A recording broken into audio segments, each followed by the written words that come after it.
All right. We ready to get started with agenda review? Yes. Sir. Hi, Crystal. Let's do it. Okay. All right.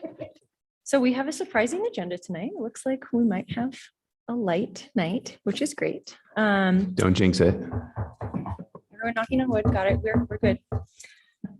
So first and foremost, we do have minutes from June 6th to accept. So we'll make sure we get that on a consent agenda.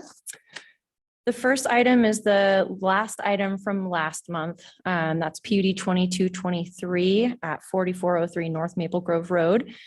It's a conditional use permit for a planned residential development of 11 multifamily units on just under an acre in an R1C zone. This might be the main attraction tonight. So we'll just work through it. We are recommending approval. Item 2 is requesting deferral to September 12th. So we can put that aside. Item 3, CVA 2216 at 1214 North 7th Street are 2 variances to encroach into the side setback and reduce the required backup space for an existing non-conforming structure on 0.11 acres. Basically, they want to raise the roof and they need a permit for it. So I know I've been enjoying that for months.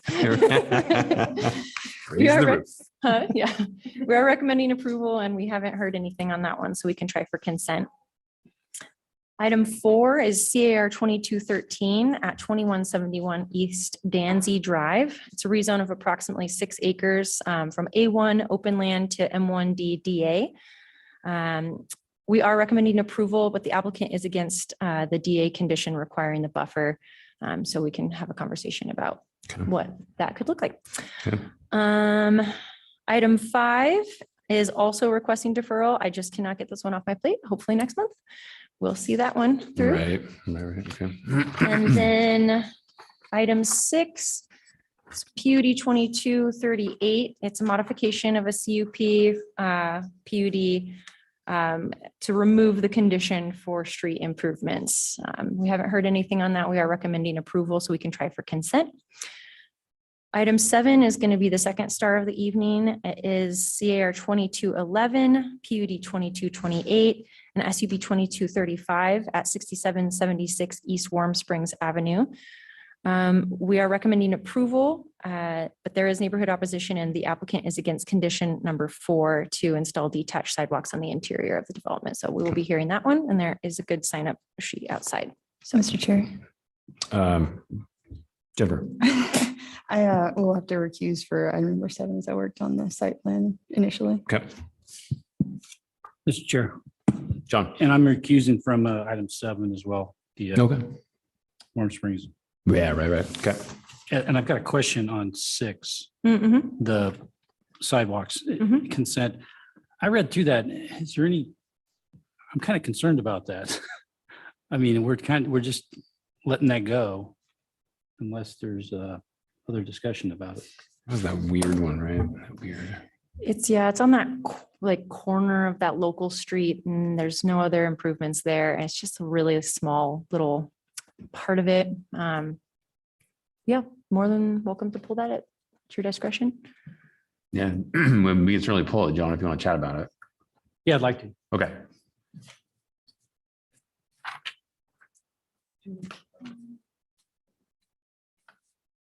I never remember. Okay. We'll do deferrals first. So, and then we've got item 8, Get it out. PUD 2226 Oh, that's at Kristen. 408 North Allenbaugh Street. It's a PUD for 24 multifamily units on just about an acre in an LOD zone. We are recommending approval and we can try for consent. We haven't heard anything on that one. Okay. Number 9 is requesting deferral to September 12th as well, so we can put that aside. Item 10, CUP 2217 at 4802 West Kootenai Street. It's a CUP to convert an existing childcare facility into single-family living with a home occ. That's on 0.34 acres in a neighborhood office zone. We are recommending approval and we can try for consent, so we haven't heard any peeps. Item 11 is PUD 2234 at 1404 South Philippi Street. It's a PUD for 108 multifamily units on just shy of 5 acres in a C2D zone. We are recommending approval, but there is neighborhood opposition, so we will be hearing that one this evening. Okay. And then last but not least, we've got CAR 22-7, PUD 2224, and SUB 2222 at 915 North Shamrock Street.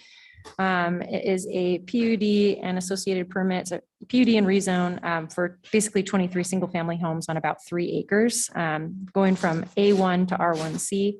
We are recommending approval, and we have not heard any neighborhood opposition, so we can try for consent if you would like. So Very good. if that sounds good, we are deferring items 2, 5, and 9. We can try for consent on 3, 8, 10, and 6, or 12, excuse me. And we will be hearing 1, 4, 6, 7, and 11. Okay. Cool. You want to take care of deferrals first? Okay, we'll do that. Great. Cool. We'll see you guys in 7 minutes. Okay, thanks, Crystal. That's why it's important to give your name and address when you testify tonight. We utilize a consent agenda. This means that if the applicant agrees with the staff report and if there is no public opposition, the item will be placed on the consent agenda. All items that are placed on the consent agenda are approved with one motion without further public comment. For items not on the consent agenda, we will hold a full public hearing in the order just detailed a few minutes ago with staff, applicant, neighborhood association, and then public testimony. Thank you all for attending tonight. Will the clerk please call the roll? Stead. Here. Schaefer. Here. Squires. Here. Blanchard. Here. Moore. Here. Gillespie. Here. Benfrock. Here. Stanley. Mooney. Here. 8 present, 1 absent. Okay, thank you. Okay, we've got a few items tonight on our agenda that are requesting deferrals to future meetings. We'll go ahead and tackle those first tonight. The first of those items is item number 2. This is PUD 22-29, platform architecture design. The address is 3395 North Maple Grove Road. This is a conditional use permit for a planned residential development comprised of 5 multifamily units on 0.35 acres in an R2D zone. The applicant is requesting deferral to September 12th. Is there anyone in attendance tonight here to testify on that item that cannot attend our meeting on September 12th? Okay, very good. Mr. Chairman, Commissioner Gillespie. I move that we defer item 2 PD 22-29 to our September 12, 2022 meeting. Second. I have a motion to defer from Commissioner Gillespie and a second from Commissioner Stead. Any further discussion? Will the clerk please call the roll? Stead. Aye. Schaefer. Aye. Squires. Aye.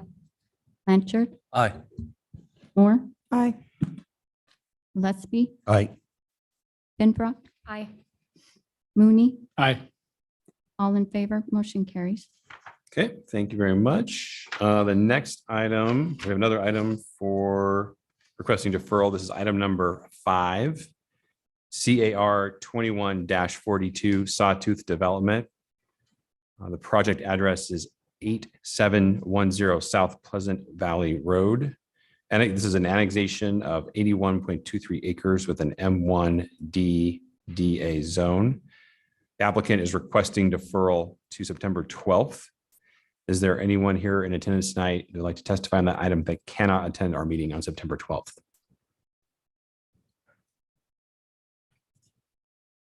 Okay, very good. Chair will entertain a motion to defer. Mr. Chair, Commissioner Stead. I move that we defer CAR 21-42, item number 5 to September 12th, 2022. Second. I've got a motion to defer from Commissioner Stead and a second from Commissioner Squires. Any further discussion? Will the clerk please call the roll then? Stead. Aye. Schaefer. Aye. Squires. Aye. Blanchard. Aye.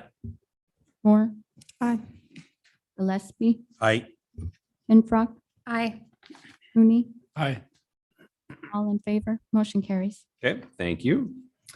And one more item up for deferral. This is item number 9, CUP 22-3, State Street Zamzows LLC. The address is 6202 West State Street. This is a conditional use permit for a social event center with a parking reduction on 3.03 acres in a C4D zone. This applicant is also requesting deferral to September 12th. Is there anyone in attendance tonight to testify on that item that cannot attend our meeting on September 12th? Very good. Will the clerk, I will now entertain a motion, please. Mr. Chair, Commissioner Stead. I move that we defer CP 22-3 to September 12th, 2022. Second. I've got a motion to defer from Commissioner Stead and a second from Commissioner Squires. Any further discussion? Very good. Will the clerk please call the roll, please? Stead, Aye. Schaefer, Aye. Squires, Aye. Blanchard, Aye. Moore, Aye. Gillespie, Aye. Infrock, Aye. Rooney, Aye. all in favor, motion carries. Okay, thank you. That does it for deferrals this evening. Next, we have a few items eligible for the consent agenda. Without an objection, I will place the minutes from our June 6th, 2022 meeting on consent. And then on our agenda tonight, the first item, Chairman. Commissioner Just, Gillespie. so I've always been, why do we say it's June 6th? I just got July 11th. Am I on the wrong Oh. agenda? Nope, I think that's right. You're right. You're And then I right. looked at the minutes and I think they're July 11th. You're right. So Just a typo, staff. Yeah. That's correct. Great. Good night, Commissioner Gillespie. Let the record show we will place the minutes from our July 11th, 2022 meeting That makes sense. on consent. it's a miracle. Usually I just have the wrong page. Thank you. I think we all have the wrong page. Okay. For the rest of our consent agenda, the first item that's eligible is item number 3. This is CVA 22-16 Matson Homes Incorporated. The address is 1214 North 7th Street. This is a multiple variances or a variance to encroach into the side setback and reduce the required backup space for an existing non-conforming structure on 0.11 acres in R2HD zone. Is the applicant present tonight? Anthony, can you hear me okay? You have to unmute. Hi there, can you hear me?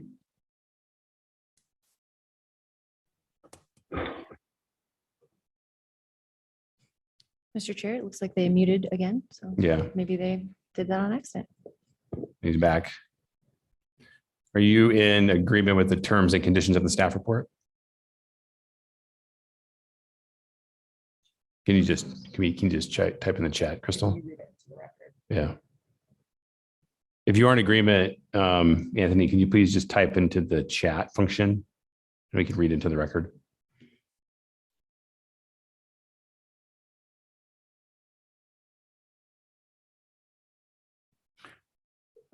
He went out for coffee. Yeah, Why don't we loop back? we'll look back. Is there Go anyone? round that guy up? Is there anyone in attendance tonight to testify in opposition to this item? Again, this is PUD 22-26 on Allenbaugh Street. Okay. No, I see Jay. Jay, can you hear us okay? I can, thank you. I apologize, I got hung up in the last one. We are in agreement with the condition of approval, have no issues. Okay, great.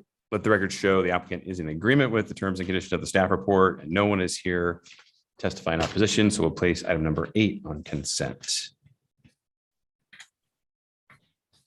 Up next, item number 10. This is CUP 22-17 River City Real Estate LLC.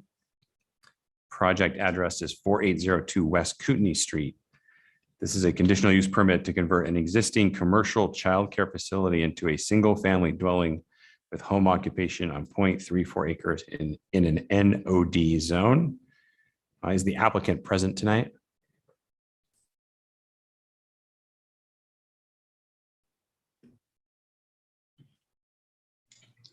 Yes, he is. Mr. Nguyen, hello. Are you in agreement with the terms and conditions of the staff report? I most certainly am. Thank you. Very good. And is there anyone in attendance tonight here to testify in opposition to this item? Okay, we'll go ahead and place item number 10 on the consent agenda. And last but not least, item number 12. This is CAR 22-7, PUD 22-24, and SUB 22-22.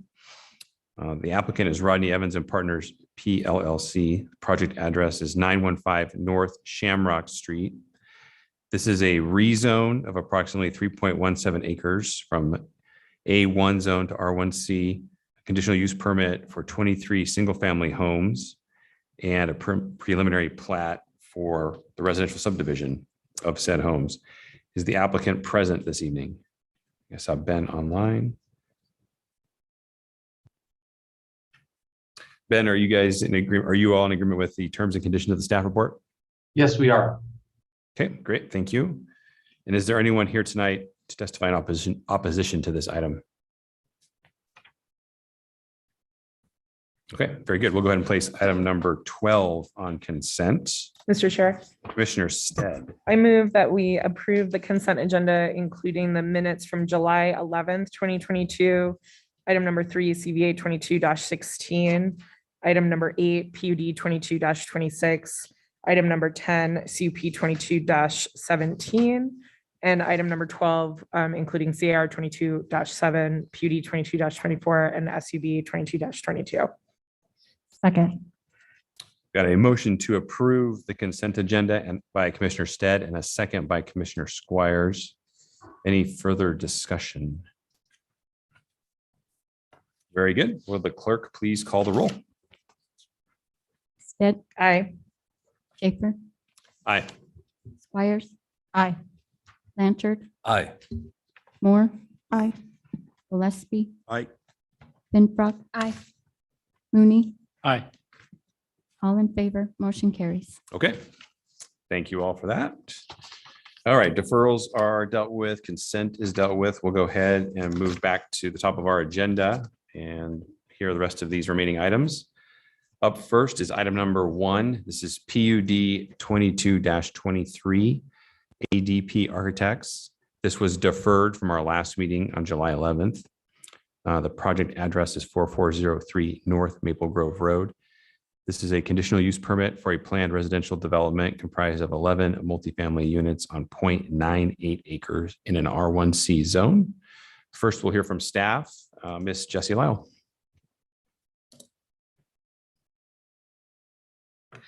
Good evening, Mr. Chair, Commissioners. The item before you is PUD 22-23, a conditional use permit for a planned residential development comprised of 11 multifamily units on 0.98 acres. The property is located at 4403 Maple Grove Road in an R1C zone at the intersection of Maple Grove Road and Goddard Road. The applicant proposes 11 units in 2 buildings. So the maximum density allowed in the R1C zone is 8 units per acre. However, the applicant is requesting to utilize a transit density bonus to get the requested number of units. The subject property is adjacent to the Maple Grove bus route with stops approximately 150 feet to the south and across the street from the subject property. The proposal includes garage parking for each unit with a condition for 1 van accessible ADA space for the development. There are a total of 19 garage parking spaces included in the project. A recommended condition of approval requires that each driveway apron to be at least 20 feet long in order to accommodate guest parking without vehicle overhang onto the internal sidewalks. The proposal meets the open space requirements of the PUD with private balconies and common open space on the west side of the parcel. The buildings are set back half the height of the structure as required by the development code. Public opposition was received as late correspondence. The most common concerns were increased traffic and related noise, parking, privacy, and safety. ACHD has reviewed the traffic impacts for this application and found that the road network can support this development. All units are provided with code compliant parking. The proposal is under the allowed height in the R1C zone, and the applicant is providing pedestrian connections and limited vehicle access points to the development. In conclusion, the planning team recommends approval, and I will be happy to stand for questions. Okay, thanks, Jesse. Next, we'll hear from the applicant. And before you start, I also would like to thank you for your patience since we deferred you at the last meeting and it got pretty late into the hour before we did that. So thank you for that. Yeah, we apologize. No problem, Mr. Chairman. Thank you. We do appreciate the opportunity to be in front of you tonight. For the record, my name is Todd Lakey with Borton Lakey Law. Address 141 East Carlton, Meridian 83642. Commissioners, this is a relatively small, nice quality townhome style multifamily project that is infill in this location. I appreciate staff. Jessie did a good job in her analysis on this case and covering the comprehensive plan components in her report. I do want to just mention a couple that are in support. Particularly, this is an infill project. We're providing a mix of housing types. We're decreasing vehicle miles based on its location on the transit corridor. We are providing for bike utilization and parking, pedestrian connectivity, and we're following the city's design principles. I do want to emphasize a couple of other components in the comprehensive plan. As was stated, this property is zoned R1C, and there may be some that would argue that R1C needs to be single family, and that's it. But in fact, that's not correct. The comprehensive plan supports a mix of uses. R1C provides for multifamily up to 8 dwelling units per acre. But based on our location, we have the density bonus available as being located on that transit corridor. We could go up to 12 dwelling units per acre, and we're proposing 11. The property is located off of Maple Grove, which is an arterial. As I mentioned, it's located on a transit route. Jesse described we have stops in close proximity. The city supports this mix of uses and the densities and directs it in this location based upon what I just described. We're on an arterial. This is a transit corridor. There's existing bike lanes on both sides of Maple Grove. And based on that location, again, the city encourages the density that we're proposing. A multifamily is appropriate, and it's part of the character of the area for this R1C in this location. Jesse, if you could put up our first slide. So, I'm sorry, I was looking up there. Maybe back it up. There you go. Thanks. So we still have to go through the design review process, as was noted. But our design incorporates the balconies and the interior parking garages. Both of those things are located on the interior of the project, inward facing. And then if you could also show the next slide, that it does conform with the city's design principles. We do have 6,000 square feet of additional open space there on the west and the back of the project. There is a very large mature tree located there, and our intent is to preserve that. But we also are agreeable to the condition that we have a tree mitigation plan put together for the city's approval. There are some other trees that you'll see on the property, and we'll work with staff to determine which ones are appropriate to keep.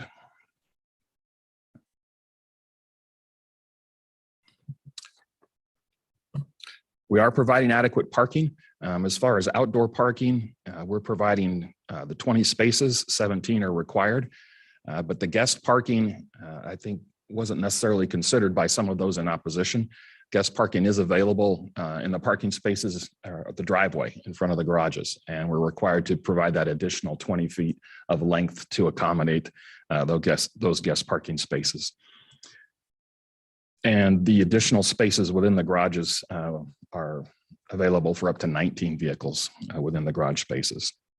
We are providing we're required to provide 13 bike spaces. We're providing 17. Some of those include inside secure spaces with the units.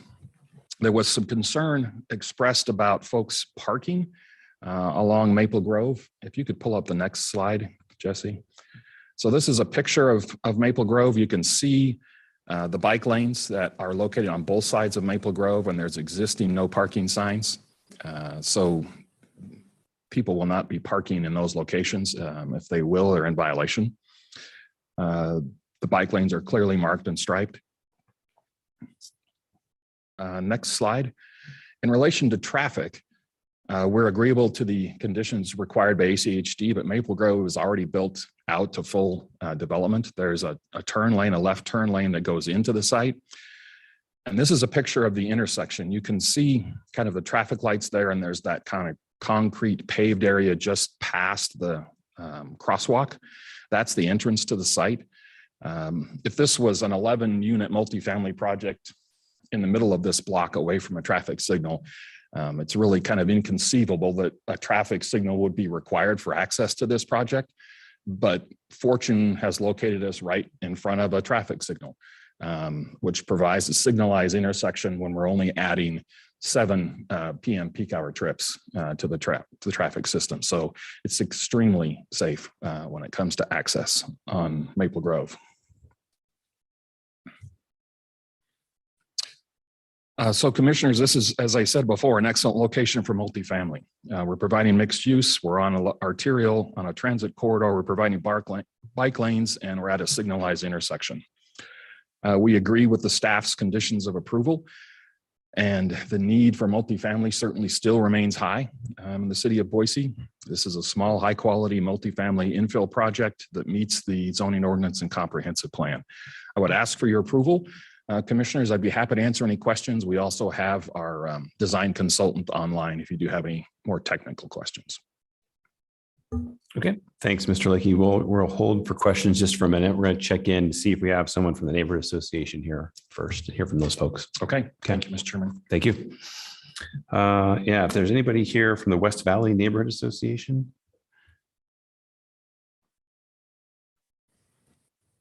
Okay, doesn't look like it. So we'll go ahead then and move back to the commission for any questions of staff or the applicant.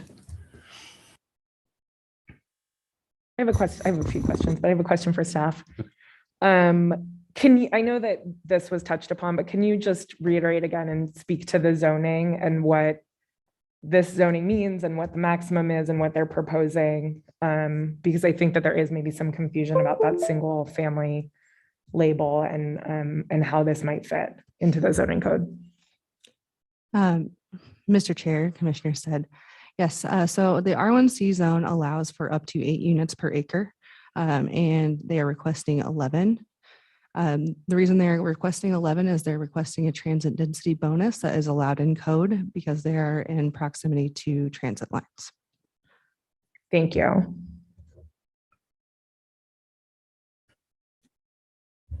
I'll just go down my list. I'm going to do this. I know there's a lot of people in the audience, so hopefully this will answer some of those questions, but same in regards to parking. I know that parking is a big concern in this area. Can you speak to the requirement and again, where we stand on that? Mr. Chair, Commissioner Stead. Yes, so the parking is done by bedroom count for a multifamily development. In this case, they are required to provide 17 parking spaces. They're providing 19 garage spaces, and there'd be 1 ADA space that is required as well. One of the conditions of approval was to make sure that each driveway apron was 20 feet in length to accommodate for additional guest parking. Great, thank you. Can I ask another question? Please, go ahead. Go ahead, Commissioner Stead. The floor is yours. Thank you. Okay, we also had a lot of comments about crime increases when you see 11 new families move into a neighborhood. In multifamily, do we often see a spike in crime in this kind of situation? Mr. Chair, Commissioner said, no, that's not something that is typically seen, especially for a development of this size. Thank you. And then my last question actually is for the applicant. Can you talk a little bit about the landscape mitigation or privacy that we can communicate to the neighbors? Mr. Chairman and Commissioner Stead, yes, we're providing the setback requirements. We're also, I think that also goes to our design. We're locating the balconies and things inward facing along with the garage. And then we have that large 6,000 square foot area to the west that will be maintained an open space and is occupied by that tree, which my guess is 60 to 70 feet across, pretty good size. Great, thank you. Yeah, thanks, Commissioner Stead. Any other Mr. questions? Chair, Commissioner Pinfrock. I had a question for Jesse. Okay, I'm looking at the table 11-06.1 and for the allowed uses, and it goes over the multifamily living units per acre in an R1C. And I'm just wondering how we're getting to 11. Can you maybe help get me there just exactly how we're doing that? Because I know it states multifamily building 3 to 6 units, not to exceed 20 units per acre. And then there's another option that is multifamily building 7 to 20 units. So I'm just wondering how we came up with 11, just so I can understand that. Yes, Mr. Chair, Commissioner Finfrock. So the R1C allows for 8 units per acre by right. And then they are asking for those 3 additional units based on a transit density bonus. And as you can see in the plans, each building has either 5 units or 6 units. So it's not going over that allowed amount. That makes sense. Thank you so much.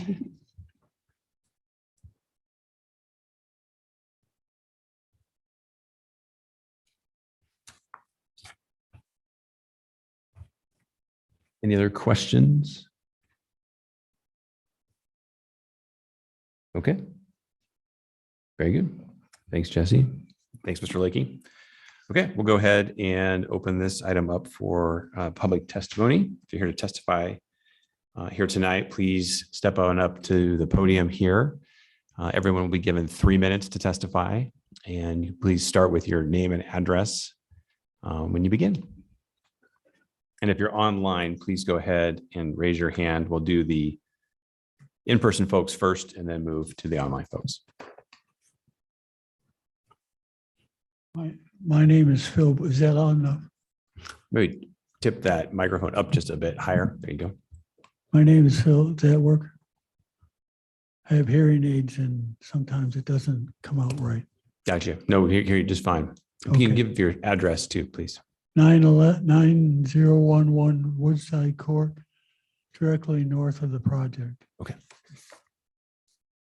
Oh, and the first thing before that he brought up about guest parking in the driveway with 20 feet. Most people, as you know, use their garage for storage. Just drive around, you see everybody parking in their driveway.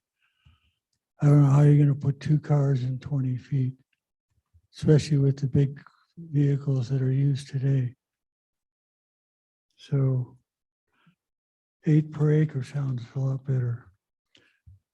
The fact that we are here testifies the reality that this project is not in harmony with the community. Why would you alienate the community you are assigned to protect is beyond me. This adversely affects myself and my neighbors because our street is directly adjacent to the project. He was talking about parking. Well, can't park on Maple Grove, can't park on Goddard. You could park on Woodside Court though. And I imagine they'll be there. It's a small cul-de-sac.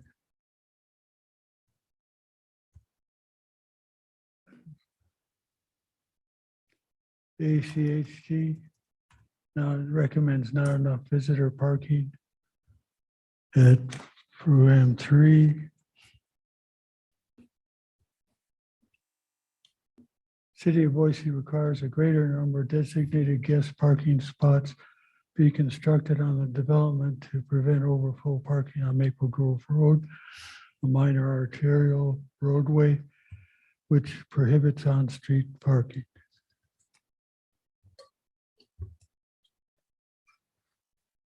Recommends visitor parking, which is going to force visitors to park in the cul-de-sacs that are around the neighborhood, then walk over there, I guess.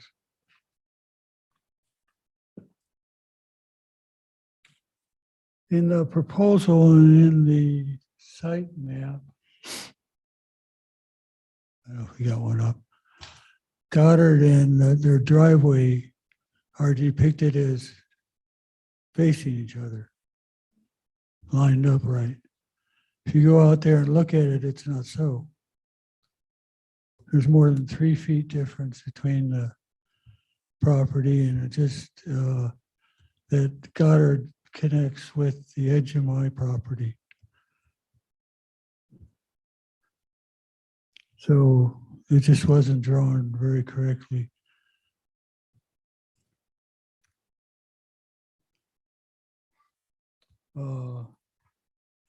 Let's also address site's north property line in alignment with Goddard Road, which is one of the requirements, ACHD. Time. Okay. That is the end of your time. Oh, wow. Napa irrigation says you gotta protect the laterals. Sir, I'm sorry. That's the end of your 3 minutes. That's the end of your testimony.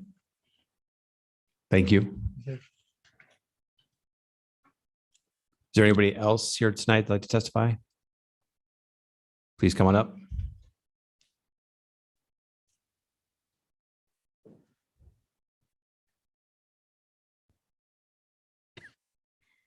I'm going to request you indulge me before you start the timer.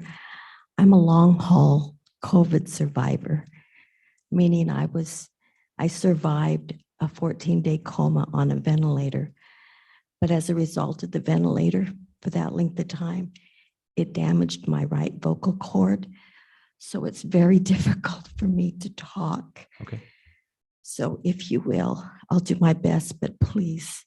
Sure. I noticed the last meeting you did allow some people to have extra time. Sure. If you can keep it as close to 3 minutes, would be appreciated. Absolutely Great. will. Thank you. If you can start with your name and address, please. My name is, first of all, my name is Ruth Miller.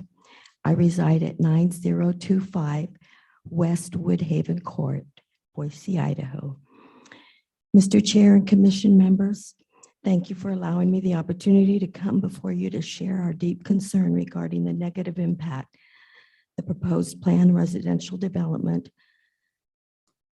will have on our immediate neighborhood. My husband and I have resided at 9025 West Woodhaven Court for over 23 years and have raised our family there. Most recently, I learned of the proposed plan development and took some time to review the comprehensive plan. I came upon some specific policies within the plan that identified the proposed location as an R1C single-family residential zone. The West Bench policies of the plan specifically address the USTIC corridor and states, quote, USTIC corridor encourages a mix of small-scale, 1 to 3 stories pad-oriented mixed-use development within designated activity centers along the USTIC corridor. Please note that this development is not within the USTIC corridor, but in fact is located 1 mile north of the USTIC road corridor. Therefore, it should not be included in the high-density infill plan. In fact, according to page 8 of the West Bench policies of the comp plan, suburban neighborhoods, which we are designated in the West Bench, are anticipated to remain largely single-family in nature, with the exception of areas between Fairmount Park and USTIC, Winstead Park and Fairview, and south of Fairview, which are anticipated to see some infill and development. As one of my neighbors who could not attend this evening's hearing told me very plainly, by approving this specific multi-unit development, the Planning and Zoning Commission would be violating the letter and spirit of the comprehensive plan that cost the city tens of thousands of dollars to develop and sought input at various stages from residents and businesses, only to now ignore the entire process by inserting an abhorrent development in a single-family residential zone. Currently, the surrounding area consists primarily of single-family homes and some scattered duplexes. The Boise Planning Division project report also states that the maximum density allowed in the R1C zone is 8 units per acre.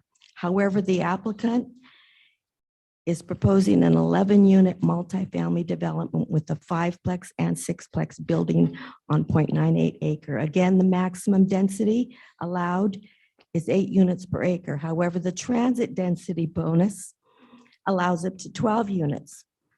This assumes that the folks occupying the proposed residential units will use the transit bus line. I can tell you right now, after 23 years living there, hardly anybody rides that bus line. So that's a considerable assumption that that bus line is going to alleviate the traffic, et cetera, et cetera. And what about the issue of parking? The applicant is proposing only one designated guest parking lot. However, ACHD is recommending that the city requires a greater number. Again, that means that when there are party celebrations and gatherings for holidays and other events, one can pretty well assume that guests will be parking on the already limited curbs on nearby neighbor courts. We understand the future development is inevitable. Most of us are amenable to a smaller development being built at this site, consisting of 3 to 4 individual single-family residential units, similar to lots located just south on Maple Grove, which have 3 to 4 single-family dwellings on them. In closing, I humbly request the Boise Planning and Zoning Commission deny the applicant's request for a conditional use permit for a planned residential development comprised of a monstrosity of 11 multifamily units, and instead consider a proposal to build 3 to 4 individual single-family residential units at this location. 11 units are too many. Thank you for your time. Thank you, Ms. Miller. Okay, anyone else here to testify tonight? Come on up, please. Okay. Anybody online that would like to testify, please go ahead and raise your hand. Okay, looks like no hands up. We'll go ahead and bring this back to the applicant for 5 minutes of rebuttal.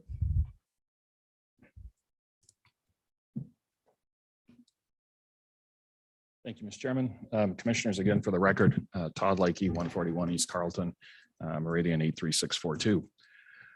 Commissioners, I'll address some of the arguments and misconceptions. Again, there's a strong need for multifamily, and as was described, R1C is not simply single family. It provides for 8 dwelling units per acre of multifamily, but your code and your comprehensive plan support and direct mixed use and also support additional density on transit corridors. So this parcel essentially kind of stands by itself along that corridor. And based on its location in close proximity to the transit corridor, its excellent access, this is the kind of location where you would want to encourage mixed use in the R1C. I'll address in my experience, Mr. Chairman, I've done this for a long time. I've not seen an increase in crime based on multifamily. The crime statistics are the same as any other type of development. The parking, again, is more than adequate. The visitor parking is located on the driveways, and then you have the additional garage parking. Certainly recognize that some folks may use their garages for storage, but we're going above and beyond the parking requirements. So the parking is more than adequate. At the same time, you also want to encourage transit use when you're based on a location on a transit corridor. We're also supporting bike usage, and I hope those facilities are encouraged and that they are used. That's part of the city's desire, especially with current fuel prices. There will not be a significant increase in traffic, again, 7 p.m. Peak hour trips. The ACHD has done their analysis. We have 2 access points on there currently. We're abandoning the southern access and focusing on the access with the signalized intersection. And ACH does require us to reconstruct that access slightly to better true it up in alignment with the Goddard intersection.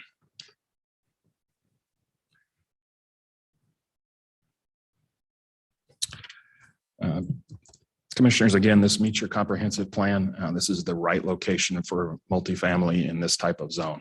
And we meet the requirements of the zoning ordinance and comprehensive plan. It supports the application. We ask for your approval. And again, I'd answer questions if you have them.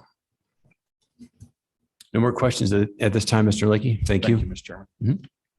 Okay, we'll go ahead and bring this item back before the commission to render a decision. Again, this is PUD 22-23. Mr. Chair, Commissioner Finfrock. I move to approve PUD 22-23 along with the recommended and standard conditions of approval. Second. I have a motion to approve from Commissioner Finfrock and a second from Commissioner Stead. Any discussion? Mr. Chair. Commissioner Finfrock? So just going along with the public comment, to address the parking, so there is a 10% parking reduction that's based on the transit proximity. And the applicant met the parking requirement that's required by the code. We heard a lot about density, I think, in our packets and a couple of public comments about that tonight. But the multifamily developments, they are allowed. And as staff pointed out, that also complies with the code. I think we're allowed 11 units per acre with that transit density bonus. So again, complying with the code. And then as the applicant pointed out, ACHD did approve the project. And so for that reason, I'm moving that we proceed with approving this applicant. Okay, thanks, Janelle.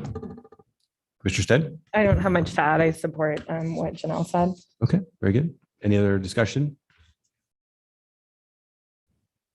No other discussion. Okay, very good. Just real quick, I'll be supporting the motion. I think for all the reasons that Commissioner Finfrock indicated, I think it does check all the boxes, right? Setbacks, parking, they're met the code and every requirement. Certainly understand the concerns that this site is surrounded by single family homes, but I think they found a nice way to blend in some multifamily into the neighborhood. I think it adds another dynamic to the neighborhood, another housing type that's valuable and needed in this part of the city. So I'll also be supporting the motion. Okay, with that, we'll go ahead and call the roll. Again, this is PUD 22-23. A motion to approve from Commissioner Finfrock and a second from Commissioner Stead. Will the clerk please call the roll? Stead. Aye. Schaefer. Aye. Squires. Aye. Blanchard. Aye. Moore. Aye. Gillespie. Aye. Finfrock. Aye. Mooney. Aye. All in favor, motion carries. Okay, thank you. Thank you. We're going to go ahead. This is a little early. I apologize. We're going to go ahead and take a quick 5-minute break. Okay. All right. Welcome back, everybody. Next item tonight is number 4. This is CAR 22-13. Givens Pursley LLP. The address is 2171 East Danzy Drive. This is a rezone of approximately 6.08 acres from A1 to M1D with a DA. We'll hear from staff first. Lyle again.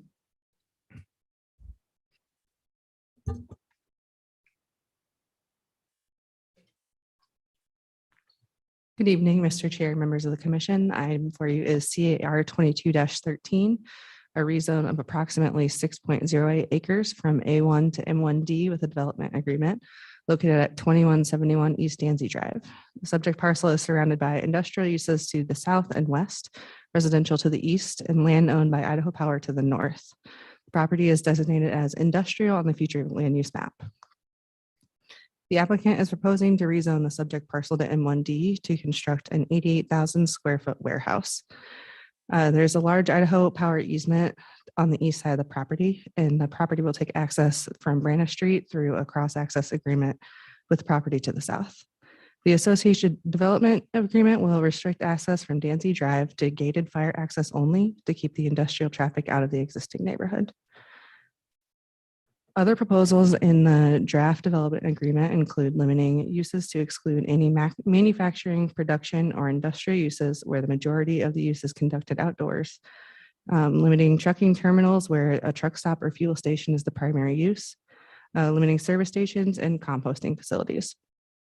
Additionally, there is a proposal for a 100-foot non-build area along the eastern border of the subject site for any use that's more intensive than self-storage. This area would be subject to increased landscaping standards. Other options for mitigation between residential and industrial uses that have been utilized include berms, sound walls, fencing, and lighting requirements, and limiting the hours of operation. The example on the screen was approved for the Blue Valley project, and mitigations include a 50-foot buffer to parking areas with a 10-foot grass buffer, a 40-foot berm, and increased landscaping. The Planning and Zoning Commission does have the discretion to change the draft development agreement tonight to provide for proper mitigation in this scenario. In conclusion, the planning team recommends approval of CAR 22-13 with a development agreement, and I will stand for questions. Okay, thanks, Jesse. Next, we'll hear from the applicant.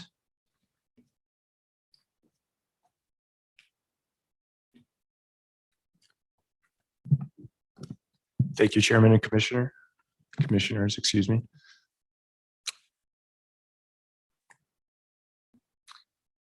Thank you for your time tonight, and we're excited for this potential project. If you could just put it under presentation mode. I'll do it. Yeah. This is way too high tech. That's new tech there.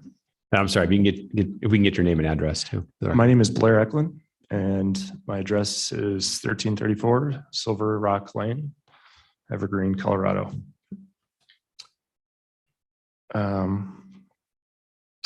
So in summary, the presentation that I'll go over is, and I should back up, I'm the founder of the firm that owns this property. It's in one of our funds. And so I'm here today to, on behalf of our team, to push this through and ultimately come up with a good solution for this parcel. So the subject property is intended to be utilized for light industrial uses per the comp plan long-term. Our team is qualified to rezone and develop this parcel.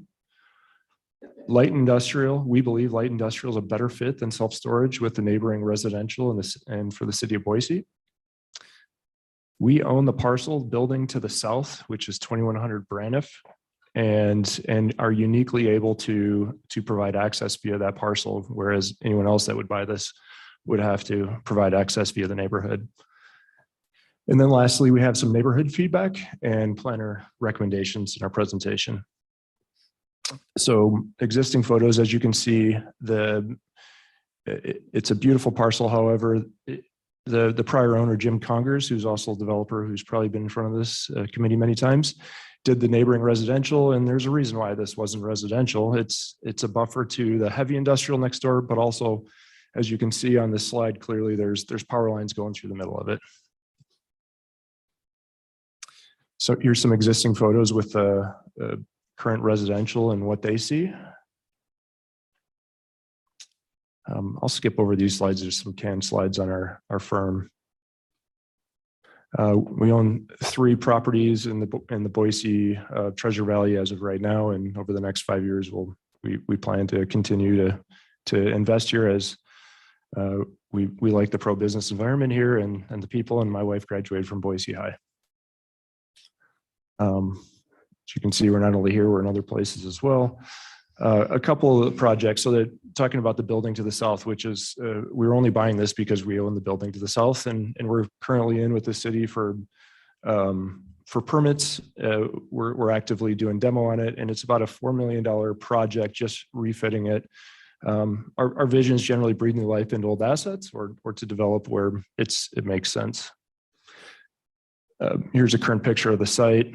It's an old locomotive refurbishing facility, and we have a lease signed with FBM Foundation Building Materials for the right, or the east half, right on this picture. And here's what it'll look like in the future when it's done. I'll skip over this. It's a public-private partnership with Colorado Springs. So this property, when we saw the marketing material on the bottom, you'll see it shows when Jim Congers owned it, it was listed for sale as M1D light industrial. So it was only through our zoning verification that we found out that in fact it had the self-storage, but it did not have light industrial, which is ultimately what we're seeking. This is the original site plan for the light industrial that had the prior submittal.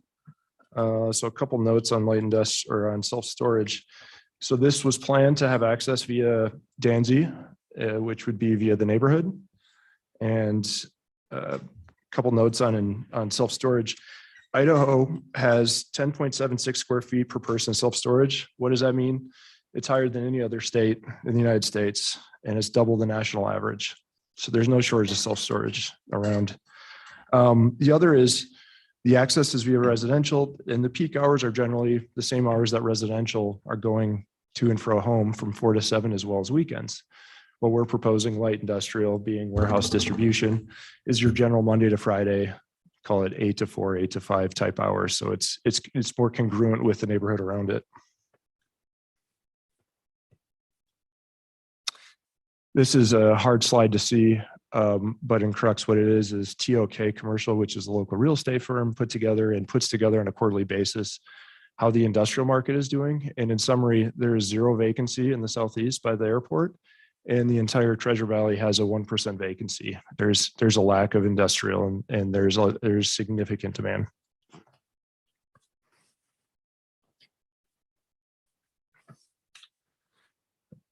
What we're highlighting on this slide, this is an excerpt from one of our past site plans. We have an updated one later, but as you can see on the southeast portion or the bottom right, the yellow highlighted area is our proposed access road that would provide all the access to this property via Braniff. So the only access to the neighborhood would be the fire access on the north. Compatibility. Is that you or is the next one? Okay. So compatibility, as you can see on the south, we own the building, and it's definitely heavy industrial, old refurbishing facility. And to the west and the north to the west is also old heavy industrial. What you'll see in our proposed building is a beautiful light industrial concrete tilt-up building. So a good buffer to the neighborhood.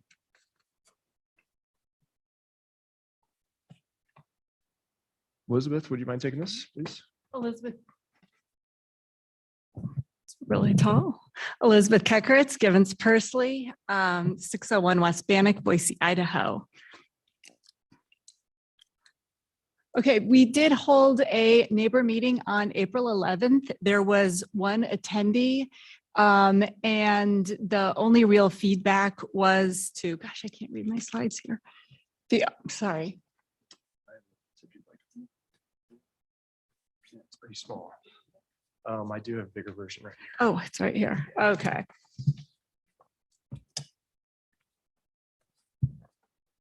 And the only real concern was the future traffic, and that it not be through the residential neighborhood, and that it was requested that there would be no signage facing east. There was also later a letter to staff from Steve Conkle that requested that there also be no access through Danzy Drive because of concerns with children's safety, noise, large trucks driving through this residential neighborhood. And as proposed, we are not intending on having any of that. The fire is requesting access there, as is, it's my understanding that Idaho Power also needs to have emergency access through there because of the very large transmission line that is going through the property. Where's the thing? Oh, the clicker.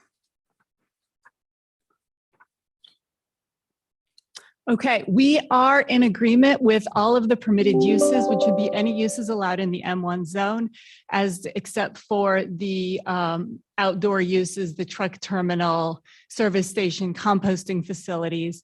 That's not a problem. This is really intended to be at 88,000 square feet, a much smaller. This is not a large Amazon sized facility. This is a much smaller sort of facility intended for more local businesses, for smaller businesses. It's very demisable. So there could be multiple different tenants using this property, all in this area that really is slated in the future land use map for industrial development. And with the power lines, there's very little else that you could do with it. The only thing that the applicant is not in agreement with is the 100-foot no build zone. They instead are proposing, instead of the 15-foot setback, a 25-foot setback that then includes a berm and a wall. And they also agreed to have all of the lighting facing away from the residential neighborhood, all of the signage facing away, all the signage being away from the residential neighborhood, and to do some enhanced landscaping with larger trees, as we'll go through here in another slide to really look at that. And we're running low on time, so let's move on.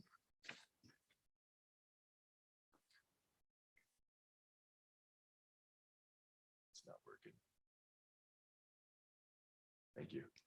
Okay, as you can see from the proposed site plan, which this does still have to go through design review in the future, there will be enhanced buffering on the east side that will meet with all of the city's parking requirements, lighting requirements, landscaping requirements. ACHD has generally approved this. You can see coming in on the south, though, that they will be asking for a reduced buffer at that southeast corner due to making the access flows so that you don't have trucks making sharp corners there. I could add to that as well.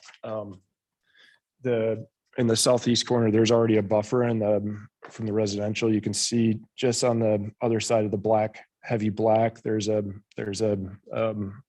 residential lot there that's not intended to be built on. So there's a somewhat buffer there as well. And then lastly, I know I'm just about out of time, but we've conducted a sound site line diagram, and our thought is we're in agreement that we want to come up with a buffer to the neighbors. And we want to propose the berm / fence. And from what we've depicted thus far, the noise is generally above the top of the house, and from the top floor of the house, the second story, you just see the top of the building. You still see the power lines. That's a picture of our proposal, and then in summary, what we just talked about. Thank you. Okay, thank you both. Next, we'll check in to see if we have a representative from the Neighborhood Association with us tonight. Let's see, Mr. Berg online. Anyone from the Southeast Neighborhood Association here? Okay. No takers there, so we'll go ahead and bring this back to the commission for any questions of staff or the applicant. Mr. Chairman. Commissioner Gillespie. So this question for the city, I guess, to start. So Jesse, if there was no 100-foot no build requirement in the DA, what would the bare setback or requirements of the zone be for the space between their building or their parking lot and those residential homes on the east side? Just the pure zone itself. Mr. Chair, Commissioner Gillespie, I believe that is 15 feet to parking and I think 40 to building. Okay. And so, Mr. Chairman, please. So Jesse, the city's asked for 100-foot, and does that 100-foot include, could they put parking in the buffer or nothing? Mr. Chair, Commissioner Gillespie, as written, it would be a no build buffer with no building or any drive aisle parking. So no hardscape, no asphalt, just landscaping. And Mr. maybe Chair, a wall. Correct. And berms. Okay.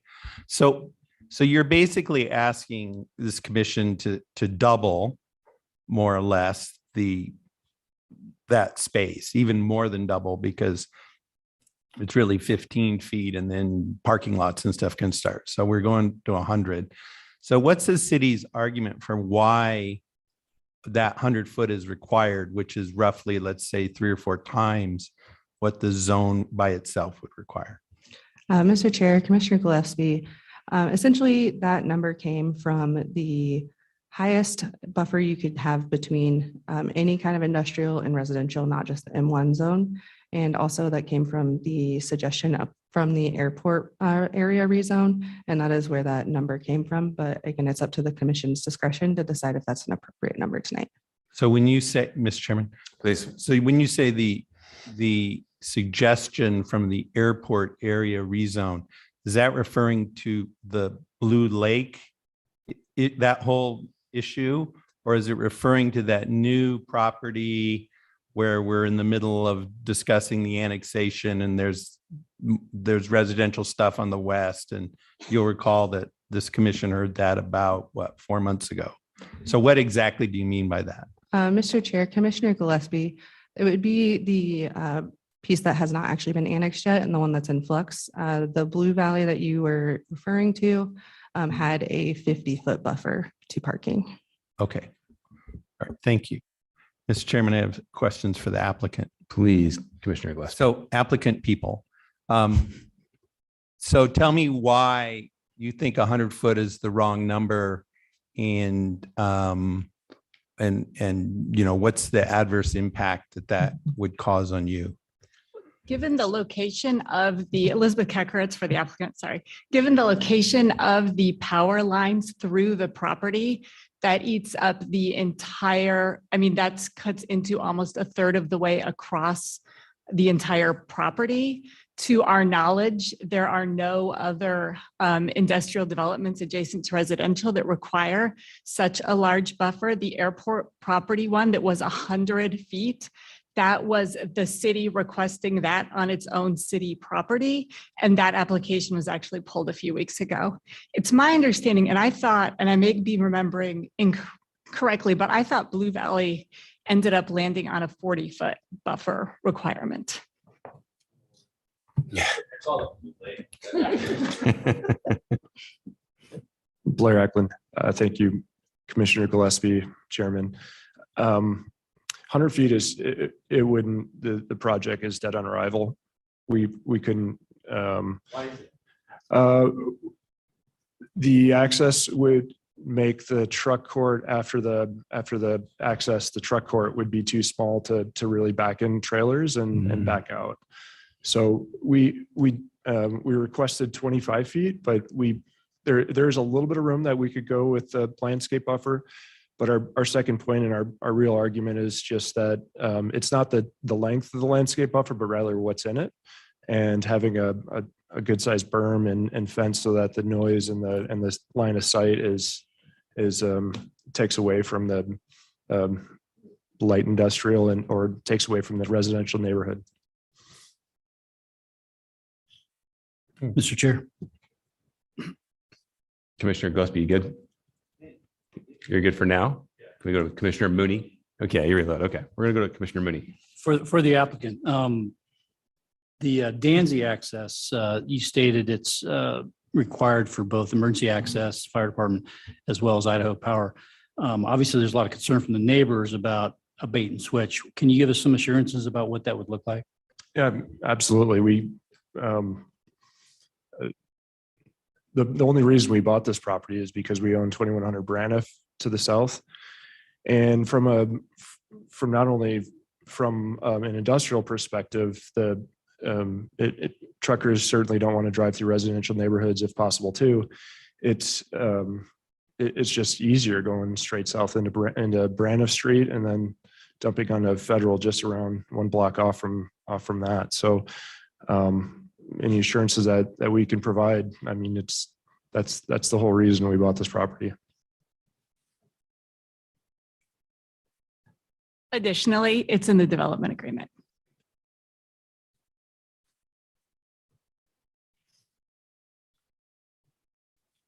Mr. Chairman. Commissioner Gillespie. So I'm just thinking a little bit more carefully about the location of the Idaho Power lines in easement. So this question for the city and the applicant. So that the existence of those easements essentially prevents the building from being built any further east, really, than is shown on packet page 134, right? Because you can't, I assume you can't build a building into this big high voltage power line easement. Is that right? Mr. Chair, Commissioner Gillespie, that's correct. I mean, that would be more ideal, is to have the building closer to the residential and flip it, but because of that easement, that's not possible. So again, to the city and the applicant. So isn't the real thing we're debating then, because we're already going to get there's not going to be any building within this 100-foot space because of the easement, the power easement already. So what we're really debating then is whether or not there'll be hardscape, like parking lot stuff in there and trucks moving around in that space. Is that correct? That's what this is essentially about? Mr. Chair, Commissioner Gillespie, that's correct. Okay. And from the city, Mr. Chairman, Please. so from the city's point of view, what is it exactly that we're trying to mitigate? Is it the headlights? Is it the noise? Is it the, like, what are we trying to block or prevent from affecting those neighbors to the east? What exactly are we mitigating? Mr. Chair, Commissioner Gillespie, typically with light industrial uses with the warehousing, there's heavy trucking in there at certain points in time. And so it'd be noise, light, odor, just some of the typical concerns you have with industrial next to residential. Thank you. I'll give some other people a chance to follow up. Okay. I'm going to dive in. Or do you have questions? Mr. Chair, I have a question for staff. Okay. Is there, I may have missed it, but are there like specific, because this is just a rezone, so probably not, but are we looking at any like specific hours of operation or anything like that? We wouldn't know that until we got the next application. Is that right? Mr. Chair, Commissioner Stead, that would be something that could be addressed in the development agreement. And that's basically, that's what we're discussing here today. Okay, thank you. Mr. Chairman. So I have a question for the applicant then. If one of the things we're trying to mitigate and prevent is super bright giant truck headlights shining into people's yards, presumably that's mostly an issue at nighttime. Are you willing in the DA to restrict your hours of operation to say, 6 in the morning, 7 in the morning to say 8 at night? Because you did indicate in your testimony that you thought the use of this type of property is counter-cyclical vis-a-vis residential uses. So would you be willing in the DA to accept a restriction on these, what can be really bright headlights from these trucks and noise when people are trying to rest or sleep at night?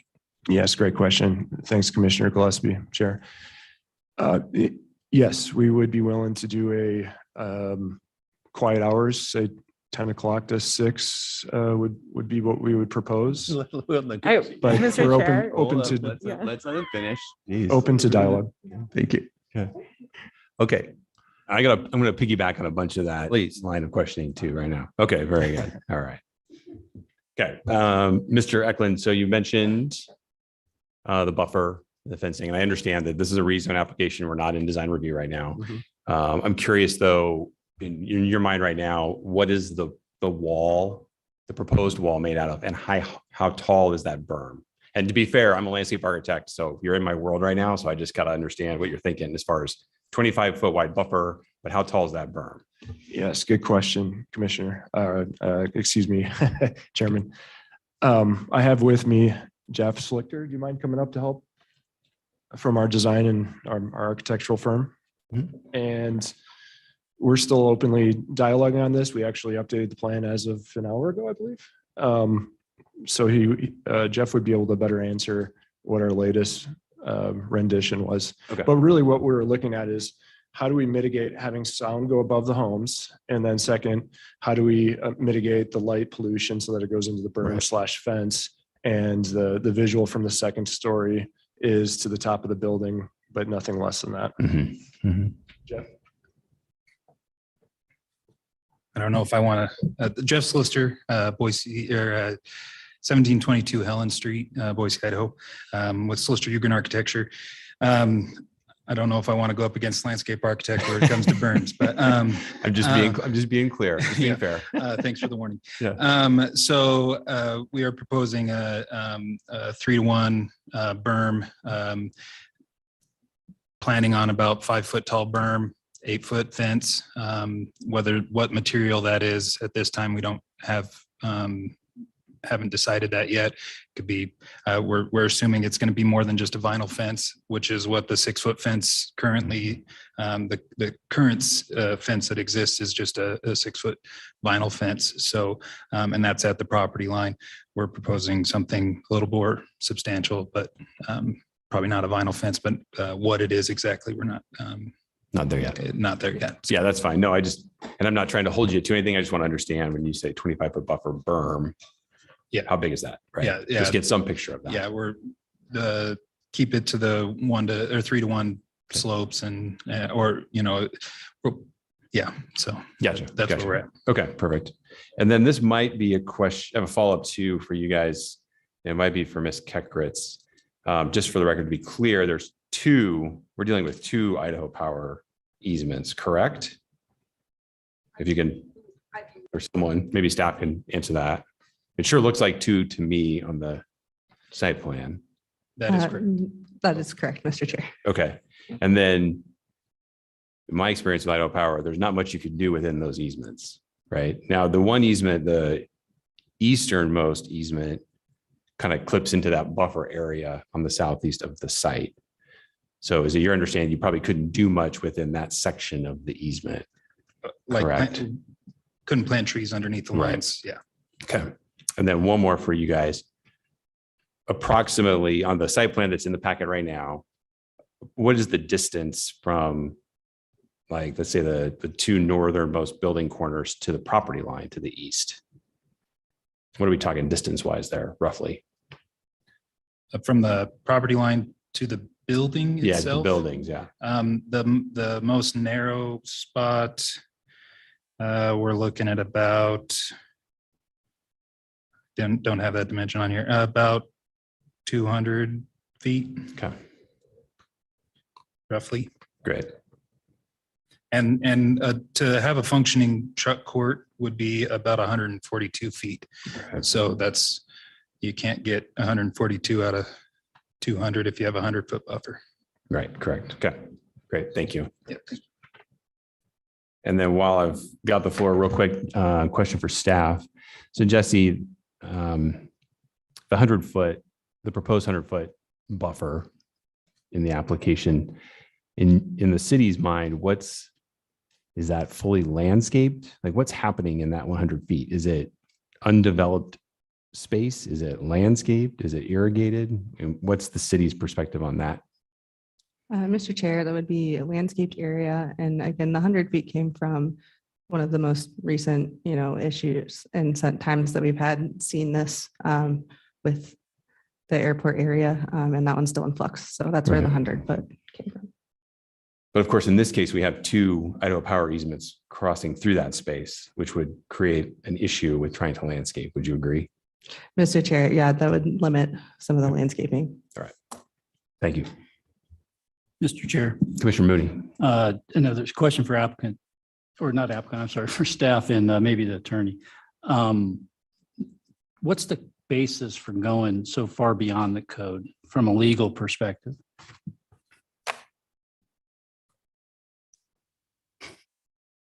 Mary, do you want to chime in? Certainly. Legal. Let me get my video on.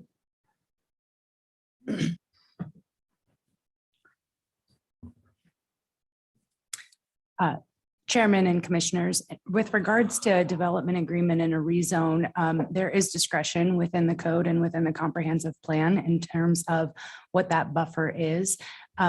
So it isn't something that's prescribed. So I would, in answer to your question, Commissioner Mooney, would say it's not necessarily beyond the scope of anything that's prescribed. It's just within the discretion of the commission to determine what is going to be compatible with that zone to the east, or excuse me, to the east, and how it's going to mitigate any potential impacts from the rezone and this particular development. So the purpose of the development agreement is to address any of those impacts. And then I would say it's within the commission's discretion to determine the level of that impact and how to mitigate. Mr. Chairman. No.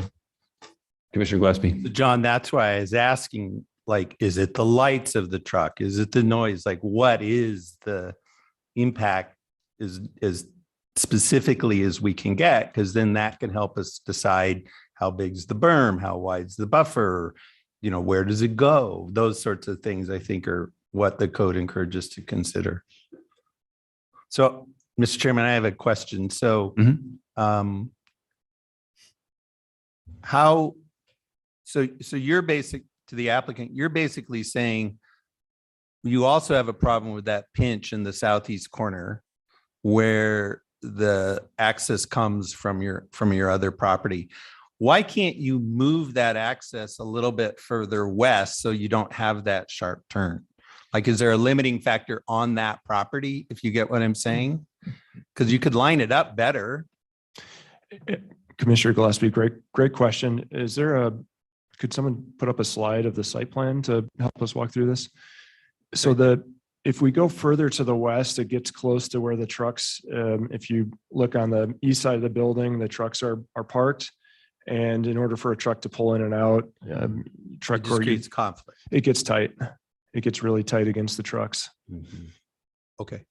So you're, besides just the 100-foot buffer, generally all up and down, you really have a problem in that corner where you essentially are showing the buffer at 0 because you have to run, that's where you want to run the driveway. That's correct. And to the neighborhood, I don't know if there's a picture to the east, but there's already a residential parcel buffer there, which was, I think, meant exactly for this reason. And we have the pinch point to our recommended landscape buffer once you abut or go north to the first home. Mr. Chairman. Commissioner West. And roughly how far north along that boundary, the eastern line, right? How far north, before you could live with, say, a 50-foot buffer? Because you can't live with it right at the corner, but there's like a triangle. And I'm just wondering, I can't do the trigonometry. Is that like, 100 feet till you could get out to that full size? And if we go that direction, do you want us to defer this so you can like flesh out the DA more exactly and deal with these issues? Or do you want us just to wing it tonight? Hold on a quick second. Jeff, do you have that number? Because I think we all know where we're going, right? We're gonna monkey around with I think so. And berms and right. I hate doing that from here because I always mess it up and Elaine yells at me. Mr. Chair. Mary, legal. I just wanted to add one more clarification while they were consulting, and maybe a better response to Commissioner Mooney's prior question. So the rezone just has those 3 particular criteria. If you're looking at if it's in compliance with the comprehensive plan, the best interest of public convenience and general welfare, and maintains and preserves the compatibility and the purpose of the surrounding areas. And the purpose of that development agreement is if you find that the rezone does not meet that criteria on its own without the development agreement, that's where you can look to adding conditions within that development agreement to ensure that the compatibility can be met. So that was just to add a little bit more specifics with regards to your question. But again, just reiterating, there's nothing that's specifically prescribed in terms of a particular size of buffer. Thank you, Mr. Chair. And Commissioner Gillespie, to hopefully partially answer your question, we do have a separate site plan that we did with a 40-foot buffer. And in the south, it's the same shape, but in front of the southern home property line, it would be out to the 40-foot buffer at that point. So the pinch point, if you could look on that site plan, this is a 25-foot, but we did one with 40-foot as well, which would still work. So it moves that, excuse me, Mr. Chairman. Yeah. Moves that driveway over 15 feet to the west. The starting That's how point. you get to the 40. Yeah, I'm sorry to interrupt you, sir. No. So the very southern portion still the same, but it angles more as you go to the north, it angles to the west, so that the landscape buffer reaches 40 feet at the southern boundary of the residential homes. Okay. I'm sorry, Mr. Eklund, what's the black strip? The dark black on the between the buffer and the houses in this image. Yeah, great question. Let me bring Jeff back in. And I think you may have mentioned that earlier, but I just have lost it. Jeff Slister again. That is, we were figuring a different sort of ground covering back there between the fence and the fence on the property line and the wall. Oh, It's just an architect's bad rendition of a landscape architect's plan. So, Okay. So that's it, just different sort of ground cover. That Gotcha. So it's intended to be a landscape of, Yes. of some kind. Okay, Yes. perfect. Okay, great. Okay. I think we've covered most questions. So, No? Mr. Milt's on Chairman, a roll. procedurally now, it generally works best if we defer before we start getting into public testimony. Because then if we get all the way to the end of it, we can have to go through public testimony again and we rehear it. Right. That's my general understanding because new information is being introduced. Right. So I guess my question, I'm sort of interested in debating, do we want to defer it for them to come back with a better, more precise plan for the buffer? Right. Or are we just willing to roll with a number? Well, I think we're in a position right now, and maybe we can get the applicant's thoughts on this.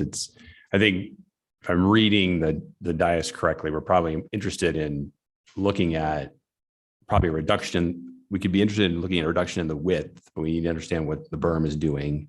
Yeah, And have a better picture of inch. Yeah, of the height of the berm, what is the plantings, the width, the pinch point in the southeast corner. We are not very good at changing the DA up here with motions. So where Milt's going and what I'm asking is, do you want us to defer with the input that we've given you tonight to kind of go back and We can give you rework that more. buffer, kind of get some more elevations in the berm, think through all of that and come back? Or do you prefer that we go ahead and proceed with public testimony tonight and try and monkey up the DA and give you some direction that way?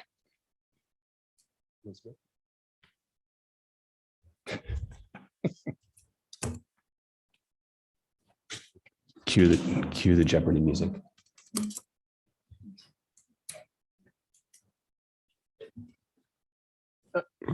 When's the next hearing date? We're looking at September 12th. And it's already going to be a long one, but yeah, I didn't have it. It's gonna be a long night for us anyway that night.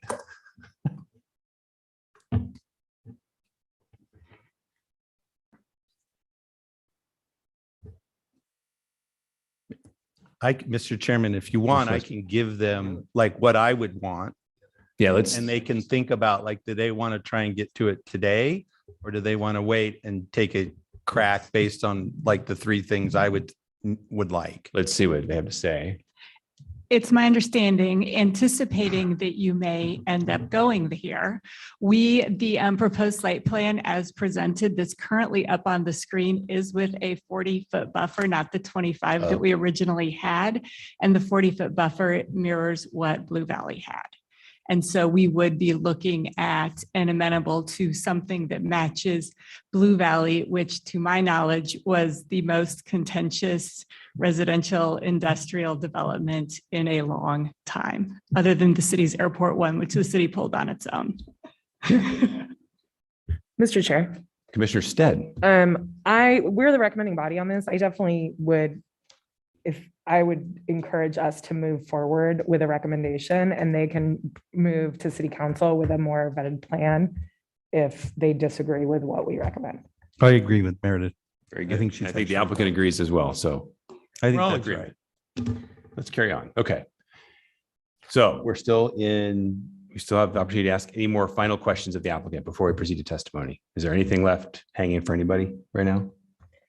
Mr. Chair. Commissioner Stead. I have a question for the applicant. You actually mentioned in your testimony that operating hours might be something like 8 to 4, but then would definitely like to see some hours of kind of operation written in there. But then you said you could maybe do like 11 to 6 or 10 to 6 or something like that. So what's a more realistic compromise somewhere between your original proposed hours of 8 to 4 and then the other proposed hours of 6 to 11? Commissioner Stead, thank you for the question. What I was referring to of 10 to 6 would be 10 PM at night to 6 of call it a quiet time, with the hours of operation hopefully falling from, call it 7 to 5, but having a moratorium on idling vehicles or other things that would create noise or light pollution between the hours of, call it 10 to 6. Thank you. Okay, great. Okay, last call. Very good. We'll go ahead and open this up. Thank you. Thank you, guys. We'll go ahead and open this up to public testimony. Anyone here tonight who'd like to testify on this item, please come up to the podium. If you're online to testify, please go ahead and raise your hand. And no takers. All right. So we'll go ahead and move right into rebuttal. So typically there's public testimony to rebut. We'll give you guys a few minutes to rebuttal. Yeah, there's nothing to rebut, I know, but.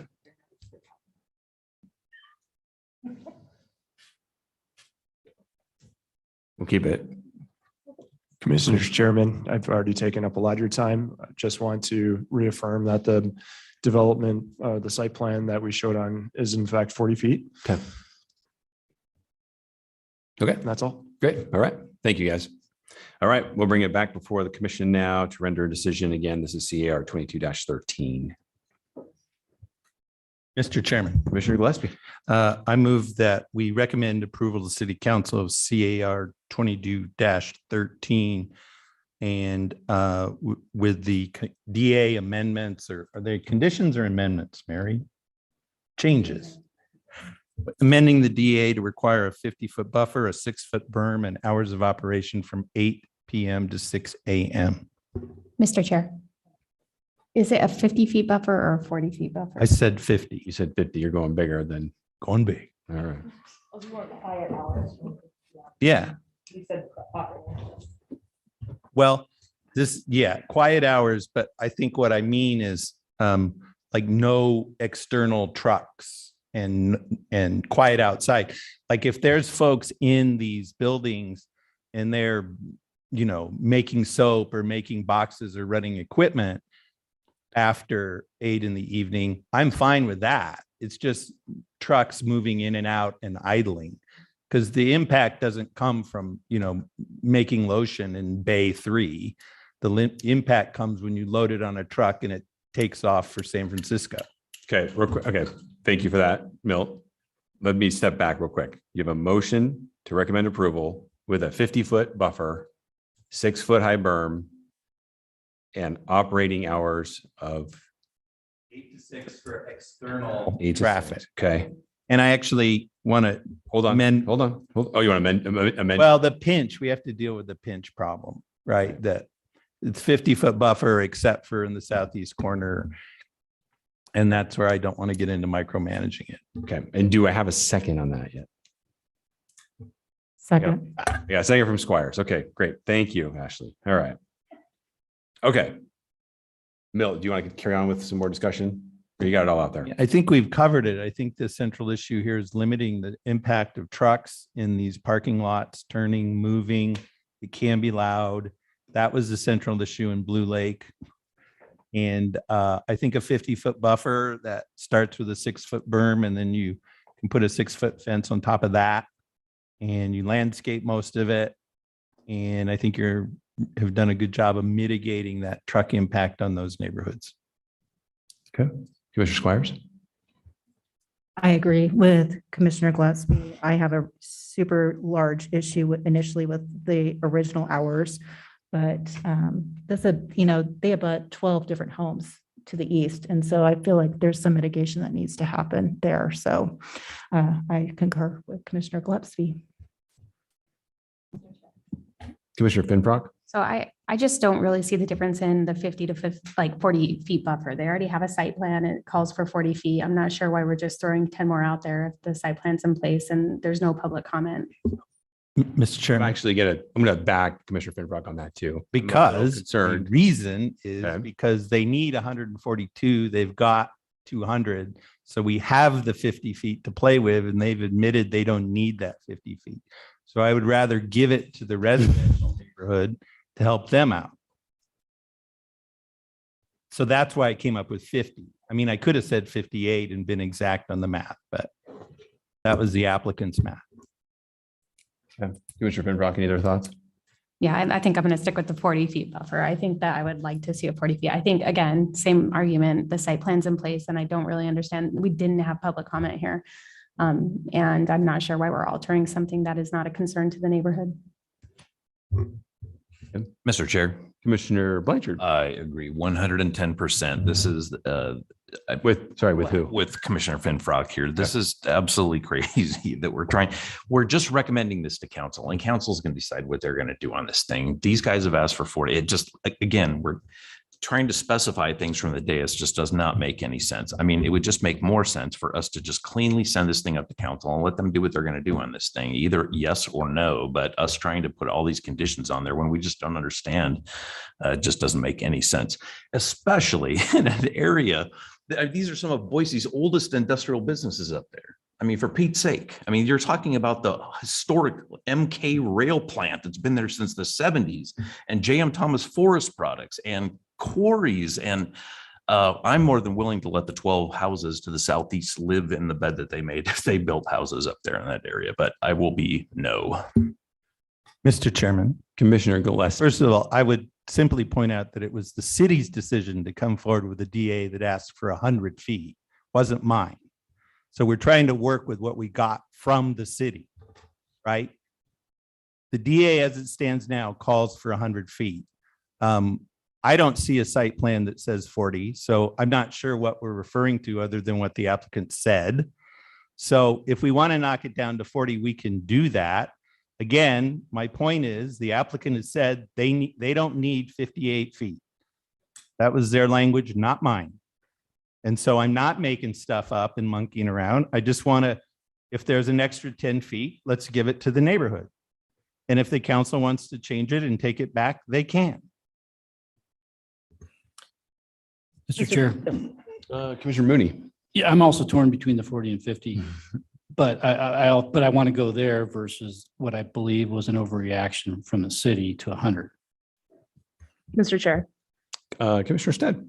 Yeah, I actually wasn't going to support the motion because I support the staff's recommendation of 100 feet, but if it's between 40 and 50, I would support the motion and go to 50. Man. Mr. Chair. Commissioner Moore. No, I want to hear from everybody. This is just, we're muddling this all up, but go ahead, please. 10 feet. So kind of on the fence. I am curious how Commissioner Gillespie came up with the 6-foot berm. Because, we've talked about the width, so I'm just kind of going through the height. Yeah, I get the trying to block semi lights and things like that. And I don't know how tall that is.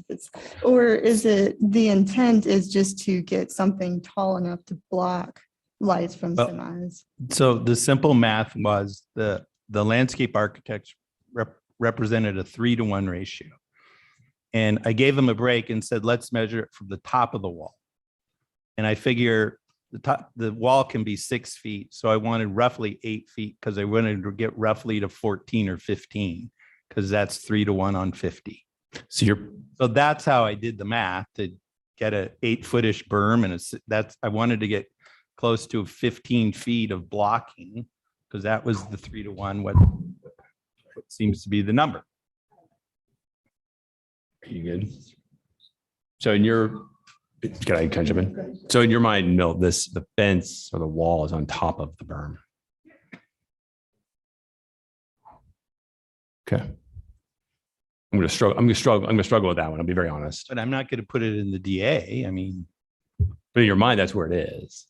She asked, how did I get to that math? Okay. Mr. Chair. Commissioner Moore.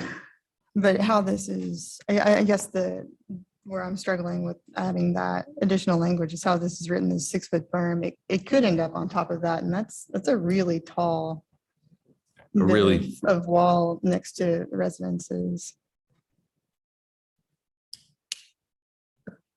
Okay. Well, everybody watch this. I'll be quite honest with everybody. When we were having the discussion earlier and we had them up questioning staff and the applicant, in my mind, it was pretty standard 25-foot berm, 3-to-1 or 25-foot wide setback, berm, 3-to-1 slopes, which gets you to about 5 feet on the berm. The wall is on the property line and it's heavily planted. Boom, done. So you're screened on the ground plane with the wall on the property line. You got a berm behind it that's maybe 6 feet high. You throw some trees on that and you're screened very well, but you're only taking up 25 feet of width. So that's where I was going in my mind.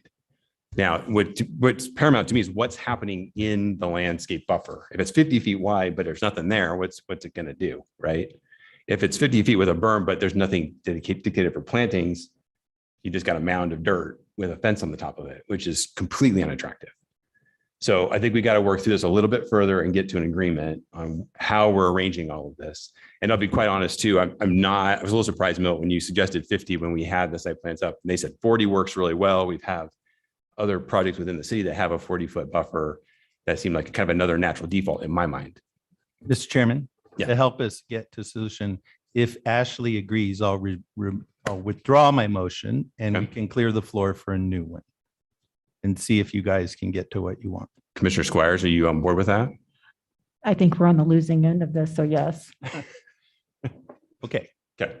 All right. So are we good? We need to, we have the motioner and the seconder has stricken the motion. Are we good, Mary, on a legal perspective?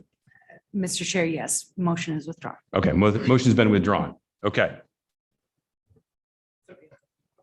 I need a new motion from someone, please.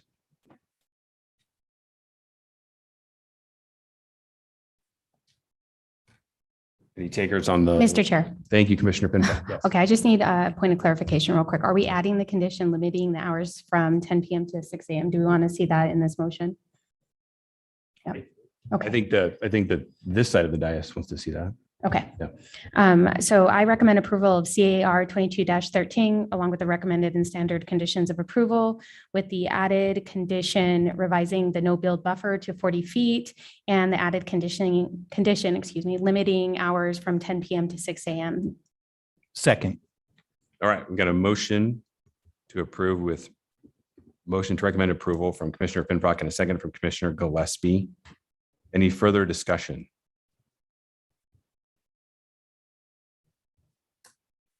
Okay. We've got a 40-foot buffer and operating hours. All right, no other discussion. We're good? Feeling okay? All right. We'll go ahead and call the roll then. Again, this is CAR 22-13. Recommendation to approve from Commissioner Pinfrock and a second from Commissioner Gillespie. Stead, No. Schaefer, Yes. Squires, No. Blanchard, Aye. Moore, Aye. Gillespie, Aye. Binbrook, Aye. Rooney, Aye. 6 in favor, 2 opposed, motion carries. Okay, great. Thank you, guys. Right. Thanks. All right, are we feeling okay? Press on.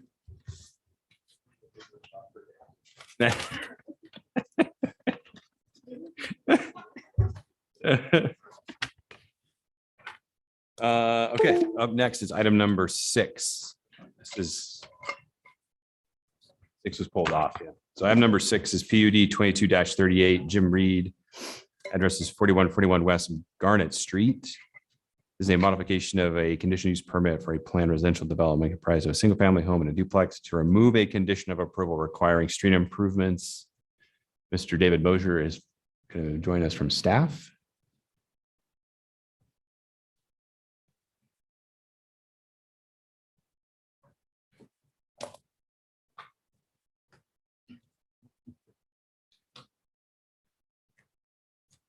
Thank you, Mr. Chairman, Commissioners.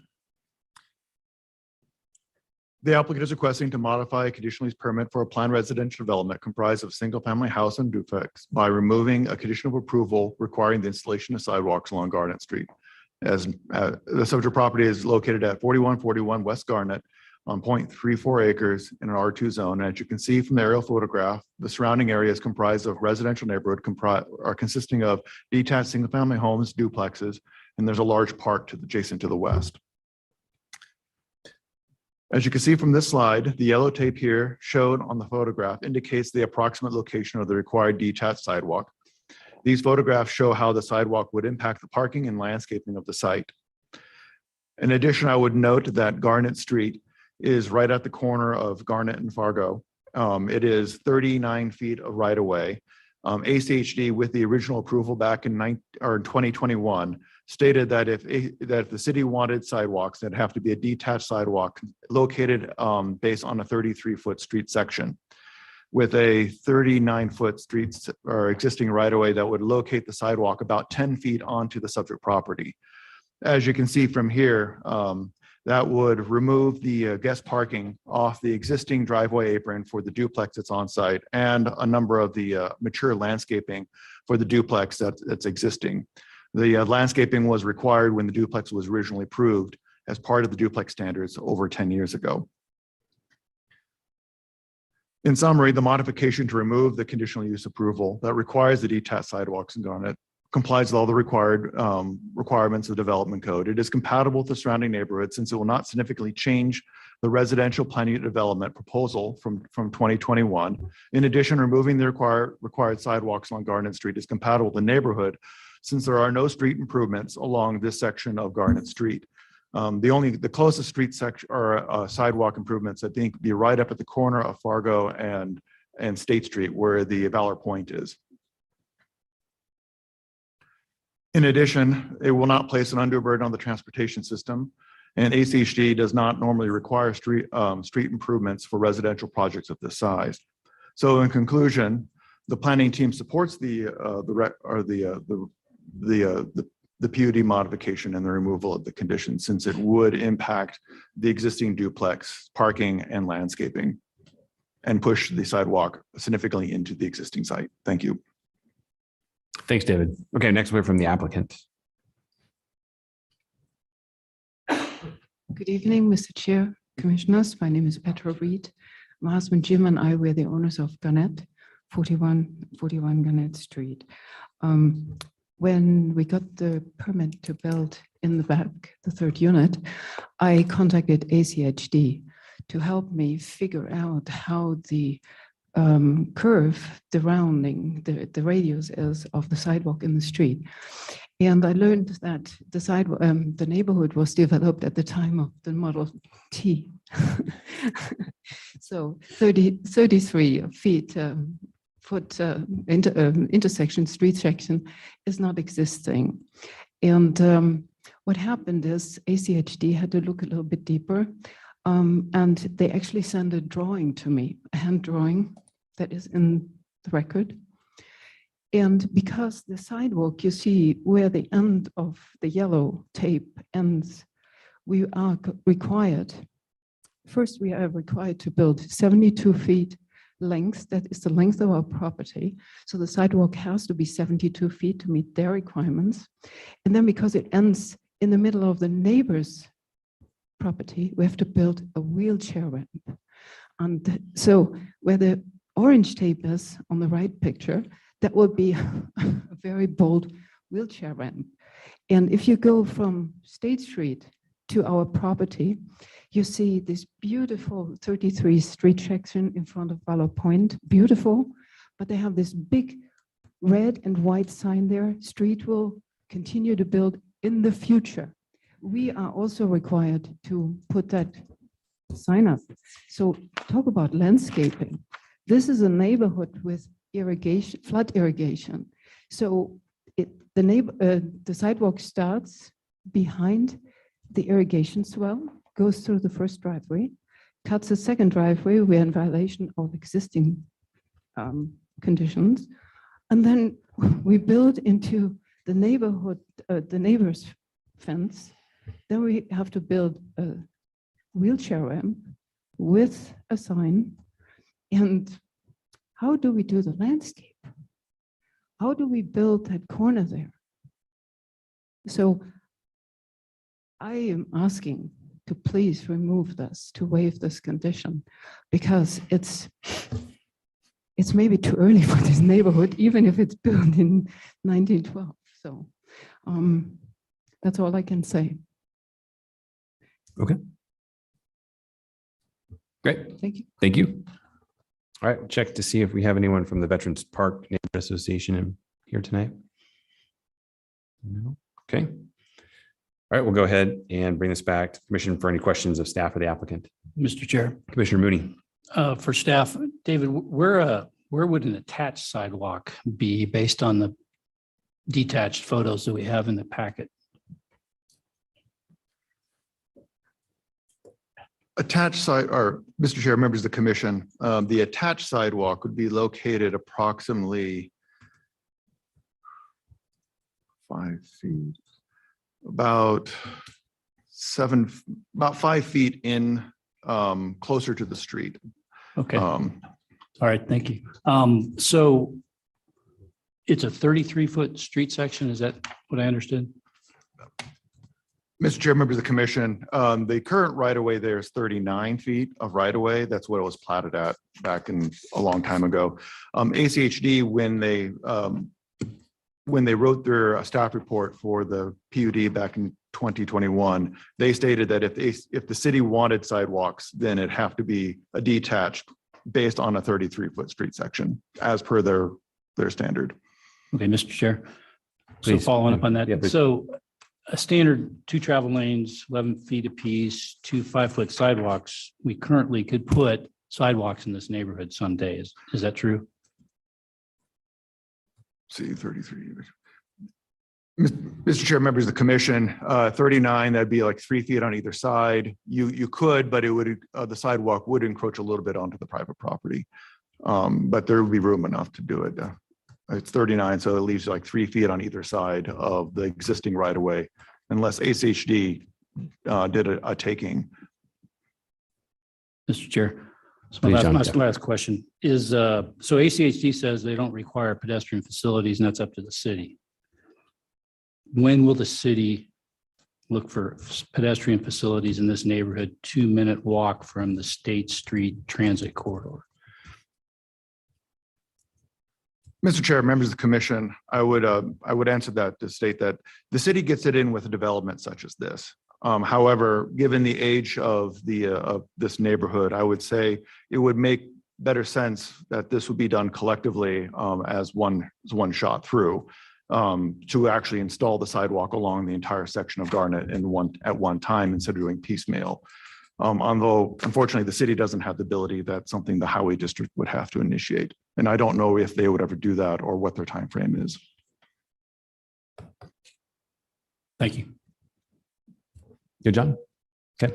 Any other questions? All right, very good. We'll go ahead and open up testimony on this item. If you're here to testify tonight, please come up to the podium. If you're online, please raise your hand.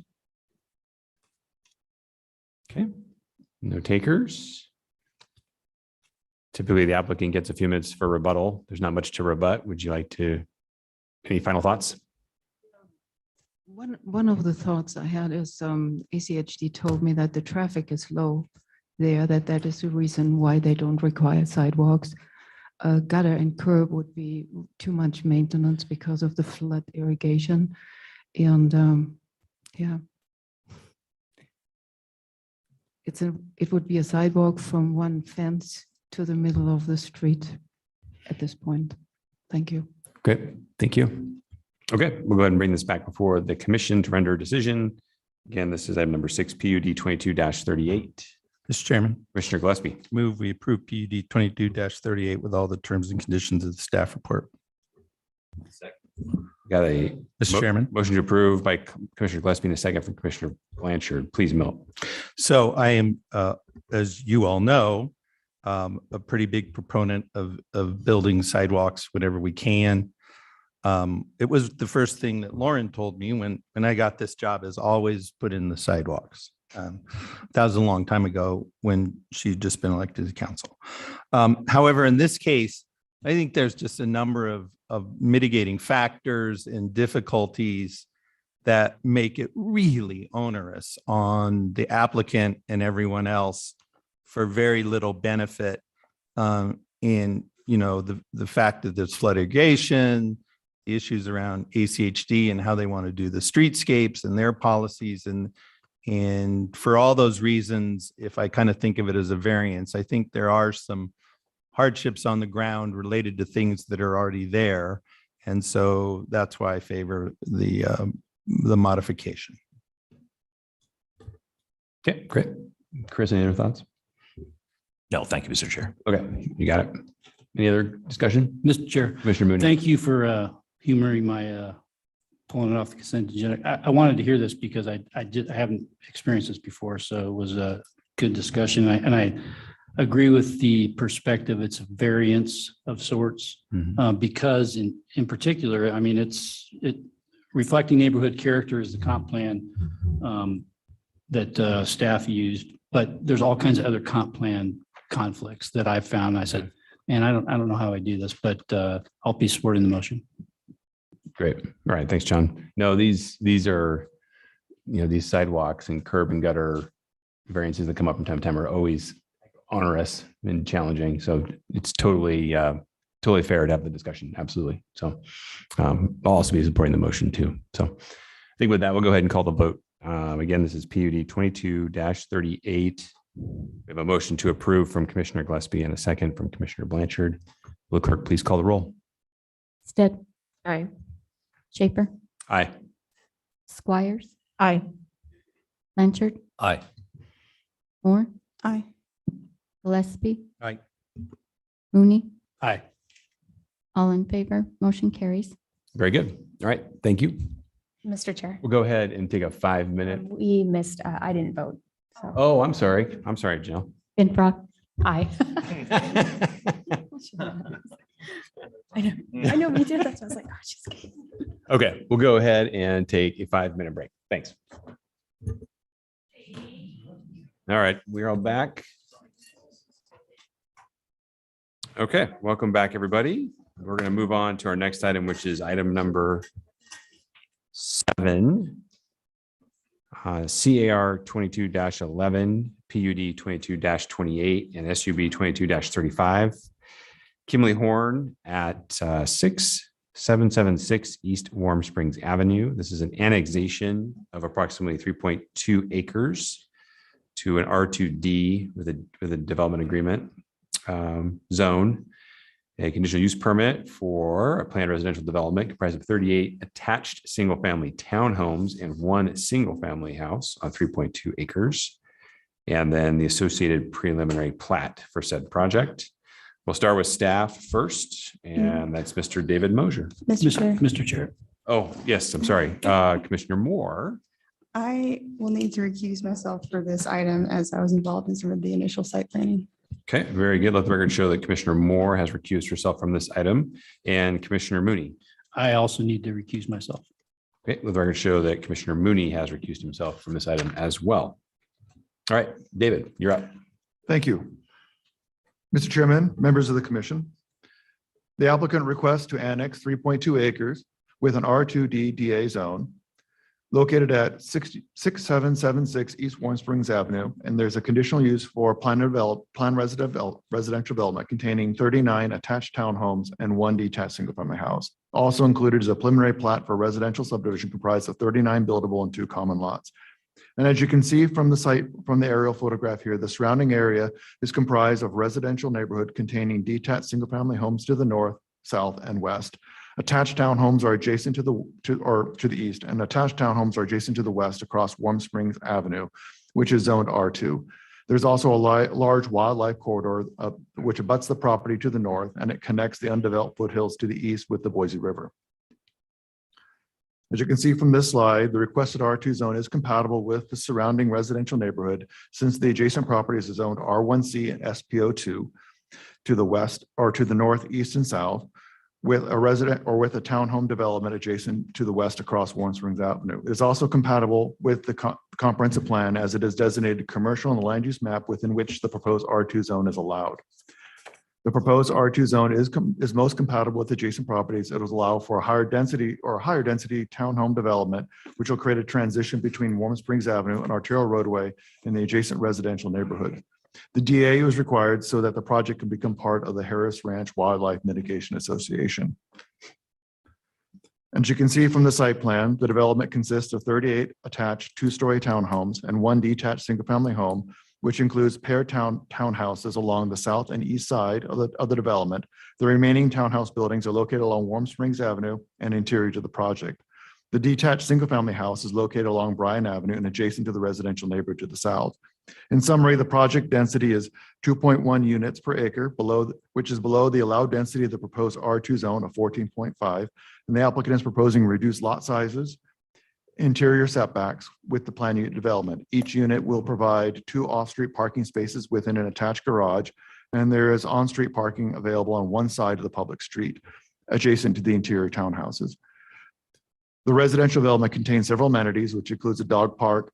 There will be a pedestrian pathway connection to Warm Springs Avenue along the north property line, connecting the Warm Springs with the trail system to the east, and there's drought-tolerant landscaping being proposed. The site design includes a public street which loops through the subject property with an emergency vehicle access to Warm Springs Avenue. The right-of-way width for the public street is proposed at 27-foot wide street section, which allows parking on one side. The applicant is proposing a 5-foot wide attached sidewalk on both sides of the street. However, the planning team is recommending a 5-foot detached sidewalk, 8-foot landscape buffer along both sides. Although it would be noted that installing the detached sidewalk and landscape buffer will require some changes to the site design and building footprints. Warm Springs Avenue will also be improved with detached sidewalks, and there'll also be a 30-foot wide landscape buffer common lot along Warm Springs Avenue. Several neighbors and the Barber Valley Neighborhood Association did express concerns with the project in terms of access to Warm Springs Avenue and traffic. In particular, they were requesting that the project have direct access to Warm Springs Avenue. And without this access point to Warm Springs, the traffic will have to travel through the adjacent neighborhood. However, ACHD will not allow direct access to Warm Springs since it's an arterial roadway. Without direct access to Warm Springs, the project will increase the traffic with the neighborhood. However, there is traffic capacity on the adjacent roadways to support the project. This includes Warm Springs Avenue and the adjacent local roadways. Neighbors have also expressed concerns in terms of compatibility and parking. To address these, I would note that the project is a single-family residential development similar to the developments in the area, and each house will provide 2 parking spaces within an enclosed garage as required by code. In conclusion, the planning team recommends approval of the annexation, the PUD, and the subdivision. Thank you. Okay, thanks, David. Next one from the applicant.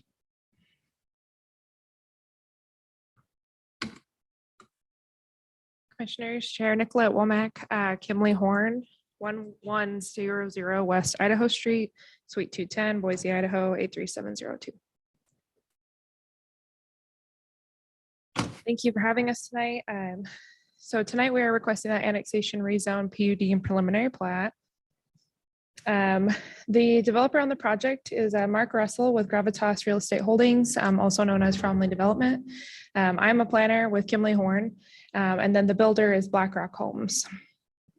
BlackRock Homes has developed other projects in this area, including the Boulevard at Harris Ranch. They're familiar with the demands of buyers in this area and the right way to develop infill housing. So a lot of work goes into an application before it gets to you tonight. So in February, there was a pre-application meeting.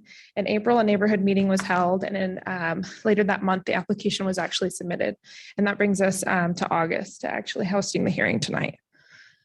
The project, again, is east of Harris Ranch at 6760 and 6776 Warm Springs Ave. And as Dave covered, we're proposing R2D DA, which is similar to the project on the west side of Warm Springs. Just for ease and discussion, to the north is River Heights subdivision, to the south and east is East Valley, and the west is East Valley Rim. The vehicular access. So initially, our client brought forward a full access onto Warm Springs Ave, but at the direction of multiple agencies, they worked through the process of removing that access on Warm Springs Ave. This is consistent with several planning 101 policies about whether it's a collector or arterial roadway, not having access on such roads and consolidating it within the existing network. So that is how it was designed. To the south, Bryan Ave has been stubbed for some time. And so the best way to get a project circulated through this site was the plan you see here, where it allowed for a alley roadway network to be set up in the middle. Homestead Trail, again, is expanding from the east of the site to Warm Springs. We will note that there is a slight gap where it wasn't finished to the east. So our client will work to try to do it all at once. But again, we don't have control off of our site on getting that gap done. Again, we are proposing detached sidewalks on Warm Springs Ave with the landscape buffer, greatly improving that area right now. And then internal to the site, we initially showed limited segments of sidewalk, hoping to kind of, focus it in certain areas. But at staff's direction, we were able to fit in an attached sidewalk with a continuous circuit through the site. And again, I'll just note that is similar to the project, the subdivision to the south, which has attached sidewalk and 27-foot street sections, reduced street sections, one side of parking throughout most of it. They get a little wider as you get to a little bit higher capacity roads to the south. As noted in the ACHD report, there are RFB light improvements for future crossings of Warm Springs Ave to the green belt. This will be done to the north of our site and then at the site where our traffic actually does come out onto Warm Springs to the south. Again, 3.2 acres, 39 single family attached homes. One of them is actually detached. And that was, again, as we were working through site plan changes, we had to reduce by 1 unit. There are 3 unit buildings shown in the red, 2 unit in orange, and that single family is in purple. So there was discussion about required parking and maybe a concern of a shortage of parking. 78 spaces are required, 2 per dwelling unit. We provide that in the garage. We have 32 parking spaces in the driveway aprons and 24 available on-street parking spaces. That's 134 parking spaces, about 3.4 per dwelling unit. We do include reduced interior setbacks. That's typical of most infill applications you see these days. Our perimeter setbacks, it's important to note that we've maintained that. There's that landscape buffer along Warm Springs on the west, but the properties do front it, creating a pedestrian street frontage. And then there's a 15-foot setback on both the south and east sides. But you'll see, based on the exact current configuration, there's a lot more separation than that. So again, we'll be going to the design review for the 3 unit and 2 unit buildings. And I just will note on that, we did work with staff to talk about the duplex ordinance as the gold standard for 2 unit buildings. We have made modifications to address several of those standards to meet the spirit and intent of that ordinance. That includes meeting the floor area ratio requirements, open space, landscaping, driveway separation, right-of-way improvements, architectural details, fenestration, covered porches, and modulation. So we appreciate the hard work all agencies and staff have put into making the site plan what it is today. We have agreed to all the conditions. The only thing we need to work out is detached versus attached sidewalk. We know you guys see this all the time, and so we won't belabor the point. Basically, in the current design, which is on another slide, we have attached sidewalks, which allows our trees, especially in the middle area, to be up against the alley-loaded homes, creating, a large connected network of land for these trees to spread their roots in. By putting in the detached sidewalk, we physically run out of land. To the north of the site, on the north side of Cardell, you would be off the site at that point. And then on the east side of Bryan and the west side of Witten, there are multiple driveways, which you wouldn't be able to put trees in. And detached sidewalk halfway through a 6-foot driveway would be odd when you're walking through or driving through. And then for the alley loaded units, that would actually put it at 5 feet from the physical building. So again, we appreciate everyone's time tonight. We are requesting your recommendation of approval for the annexation rezone PUD and preliminary plat, and we stand for any questions. Okay, thanks, Nicolette. First, we'll check in to see if we have anyone from the Barber Valley Neighborhood Association present.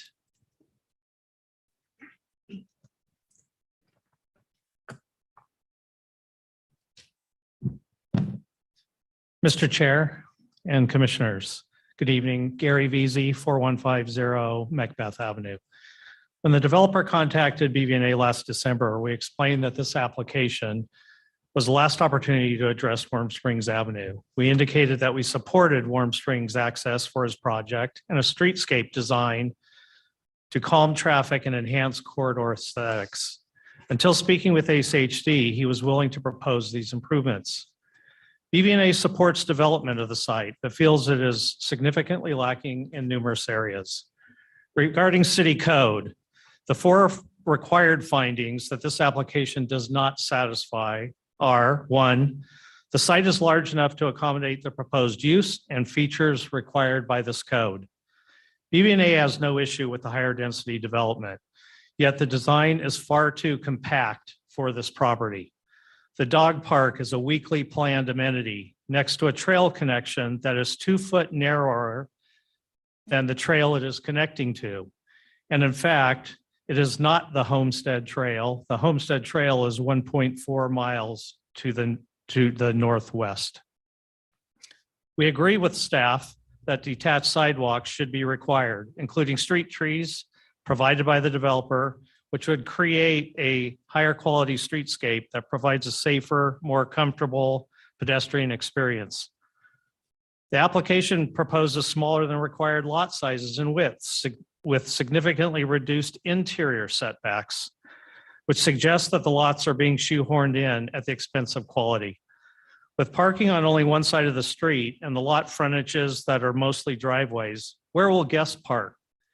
Only 19 vehicles can park on street outside of driveways. 21 of the 39 lots do not have sufficient setback to park a car in a driveway. A 20-foot minimum driveway setback should be required for all lots. These deficiencies suggest the site is not large enough to accommodate the project, and this required finding should not be made. Number 2, the proposed use is in compliance with the comp plan. We see no mention of these 2 comp plan considerations. 1, application of the Harris Ranch and Barber Valley specific plans for properties outside their boundaries. Given this property is currently an orphan parcel under county jurisdiction, SPO 1 and 2 serve as the basis for this review, but the staff provides no analysis between this application and the specific plan requirements, except for one reference to the sidewalks. Were the specific plans considered for other development criteria? We're not sure. 2, requirement of multifamily buildings to comply with citywide design standards.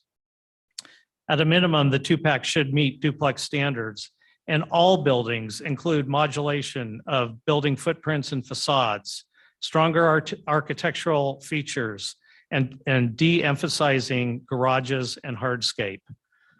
3, the proposed use, if it complies with all conditions imposed, will not adversely affect other property in the vicinity. Despite staff assertions, this project will adversely impact East Valley residents with overflow of guest parking and traffic from the denser Atwell project flowing through the lower density East Valley subdivision. The required findings should not be made. And 4, the proposed use will not place an undue burden on transportation and other public facilities in the vicinity. While we agree there will not be an impact on Warm Springs, the project will have an impact on local streets due to the lack of direct access to Warm Springs. All 270 vehicles per day generated by Atwell residents will burden East Valley's local streets due to South Bryan being its only access route. Staff acknowledges that connecting the site to Warm Springs will promote connectivity, but it cannot be provided due to the current arterial status. Direct access to Warm Springs should be a requirement to minimize impacts on the adjacent neighborhood and to meet the objectives of Blueprint Boise. This required finding should not be made. Regarding the comp plan, we recognize Blueprint Boise is not code, but applicants should be required to comply with it.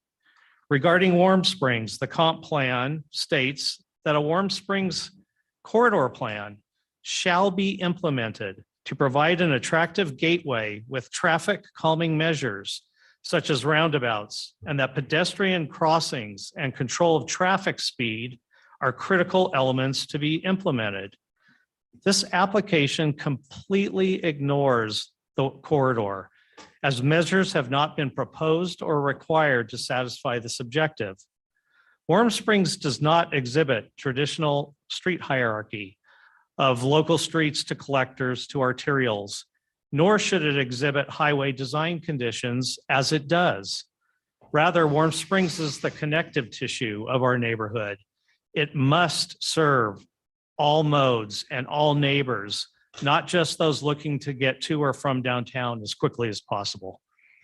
BB&A suggests you consider why Warm Springs isn't a collector.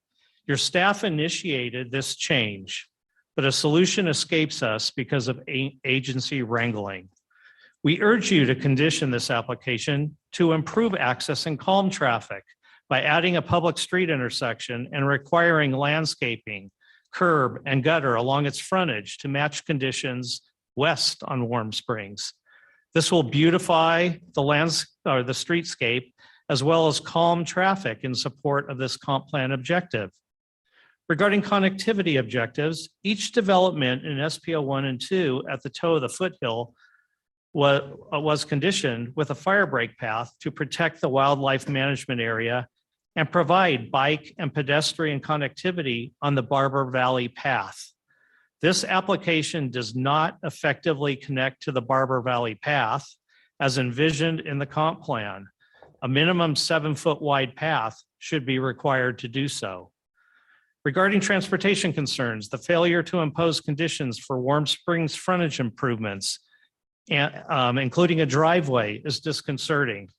While we understand a Warm Springs access does not meet ACHD's policy, your transportation staff provided a written position to ACHD that Warm Springs should be a collector, which would allow access by policy to this site and allow design features along the Atwell frontage to calm traffic and meet your comp plan objectives. Despite your staff's astute position, ACHD took the request off the table, saying that the comp plan had to be amended first, yet the comp plan already supports this change. ACHD acknowledges it is not their responsibility to establish the vision for the street network. On their agendas, they include the following, which I'm paraphrasing for brevity. As a result of the KMST judgment that we understand now informs how the two jurisdictions are to work together. Pursuant to Idaho code, the ACHD Commission does not have the final authority to impose any conditions related to traffic caused by any new development applications, and that only the land use agency has the final authority to approve or reject the proposed development, including the final authority to implement conditions related to the transportation system. As such, the vision and the opportunity to improve Warm Springs is clearly yours to establish. In closing, Atwell's land use and Warm Springs transportation characteristics must be considered holistically. It would be easy to let someone else in the future deal with Warm Springs' fate, but that approach would be inappropriate. This project has a nexus with the transportation network that serves it, and this application should be conditioned to promote connectivity and calming, including a requirement for a direct access, or it should be denied. Commissioners, you are the arbiters of responsible planning, and requiring anything short of this would be a sorely missed opportunity. If developers want the benefits of being annexed into the city, they should be expected to meet development standards and not offset non-compliance with weak amenities. As such, BB&A urges you to, 1, deny the PUD because of code concerns and comp plan and transportation inadequacies, or send it back to the developer to resolve the deficiencies. 2, indicate a willingness to support the annexation and subdivision applications, but only after the applicant satisfies your PUD expectations. And finally, direct staff to advise ACHD that the comp plan already provides sufficient justification for the change in classification to collector. Thank you for your consideration. I will stand for questions. Okay, thank you, Mr. VC. Thank you. Okay, we'll go ahead and open this up for questions of the commission for the staff, applicant, or neighbor association.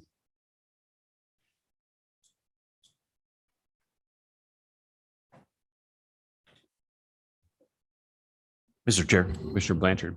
a question for staff. David, how did this property come to be abandoned to the county? Do you know any of the back history of that? Mr. Chair, members of the commission, this is kind of the last holdout. It's an enclave. It's always been in the county. Everything else around it was annexed in, I think, with the development of East Valley or the SPO2. This was sort of just the last holdout. They never sought annexation until now. And then follow up if I might, Mr. Chair. Yeah, please. What do we know our justification for drawing that little commercial section? Was that just because of county conditions, or did we have some kind of vision for commercial there? Mr. Chair, members of the commission, for the commercial on the land use map, it was two-hold. I think there was in the county that there was a commercial business that operated there in the past on that site, plus Ben's Crow End used to be across the street. So that was initially when they drew the comp plan, they thought this might be a commercial node, given those uses. And then just last one real quick. And then I'm guessing that Bryan Street was always envisioned. It was that it would be punched through. I mean, it was just stubbed off, but I'm guessing that was kind of the vision. Mr. Chair, members of the commission, that is correct. It was stubbed to the property. It was always intended that it will provide access in some form. Thank you. Mr. Chairman. Commissioner Gillespie. With your leave, Mr. Chairman, I'll just give you, I was here when we approved that we tore down Ben's Crow Inn and we put up all those row houses. If I may, I might just opine briefly upon that process, which happened about 8 years ago. I was just on the commission. And indeed, all of that strip on the Ben's Crow Inn side and this little pocket here were designated commercial. So I voted against Jim Conger putting up all those buildings and tearing down Ben's Crow Inn for the obvious reasons that one, Ben's Crow Inn was super cool and I wanted it to stay. But two, I argued that Jim wasn't putting in any commercial, any mixed use, right? And that's what it said, right? And it was an annexation, blah, blah, blah. And the argument then that the applicant gave was, well, the commercial bit is across the street. And I said then, and I say now, I said then, what's going to happen in a few years is we're going to come in and put in houses there, and then the commercial designation will effectively go away. So that is, in fact, what has happened. In the last 8 years, of course, we've seen an explosion of demand for residential, and there's no demand for commercial stuff out there. So I support that move. So I'll just get that on. That is what happened, Chris, at this little location. I guess I do have a question here, amazingly enough. A couple, David, could you talk about the applicant's comments on detached and attached sidewalks? I note that the subdivision to the south looks like all attached sidewalks to me. So is the city dead set on requiring detached sidewalks in this subdivision, this parcel? Or what's your view on the applicant's argument about going with attached sidewalks? Mr. Chair, members of the commission, you are correct. The East Valley was built out with attached sidewalks throughout that project. Although the change of philosophy the city has had, especially with new development, where you're coming with a clean slate, is that we try to get detached on public streets where possible. And that is kind of our default mode at this point, is to get the detached. So that's kind of where we're coming from. They provide more comfort. They provide the landscape screening and the street trees that we want to see. Admittedly, this is a loop road, but it is kind of where we're going for on street design. Mr. Chairman? Yep. Would the city consider maybe a compromise where the detached are on the outside of the circle and we can go attached on the inner side? I guess you don't. What do you think about that? I have to ask a question, otherwise I get thrown out. So it's like Jeopardy. Mr. Chair, members of the commission, I mean, I can see we're putting or detached in as a city, and I even acknowledge it, that would pinch the development, especially in the interior, even on the townhomes that are facing onto Warm Springs, since those garages are only set back 6 feet or so from the public road. So that's going to require some adjustment. I mean, our general philosophy is to get the detached if possible. I understand that, they are tight on space, that, getting it in, would change a few things. I mean, I could see where I can see where you're coming from on the attach on the inside, but. Mr. Chairman. No. Just to follow up on that. So the BV&A folks are making an argument that this difficulty is because there's just too many units in the space. And that is, in a sense, the parcel's not big enough to support it. And one of their arguments is because we can't really figure out how to put in detached sidewalks, which is what the city wants. Can you comment on that argument, whether you agree with it? Mr. Chair, members of the commission, the townhouse arrangements and how they interact with the internal street system, it's not ideal per se. Having said that, I mean, we want density. We are trying to get infill. This is the right location. I have no general concerns with the 12 units an acre that's being proposed. So, if it's possible to adjust the plan and get the detached in, that would be, obviously that's what the staff or the planning teams would like to see. I understand, though, as I mentioned, that's going to require some changes to the site design in some form, and I don't know what that would be.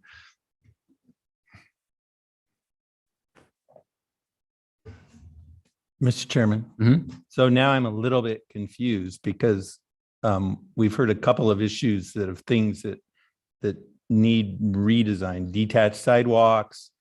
We haven't even got to sort of the width of the path issue that BV&A raised and the whole connectivity issue. And so now I'm sort of wondering, am I looking, if I'm going to approve a PUD, I'm kind of need to approve the final site plan, right, for a PUD. And so I'm sort of wondering where we're at.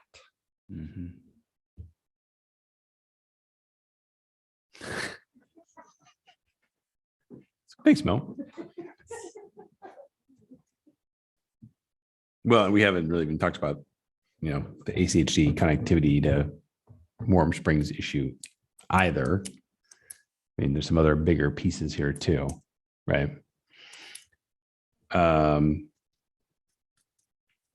Yeah. David, to your knowledge, has there been any other, is this the first project we've seen proposed on this parcel?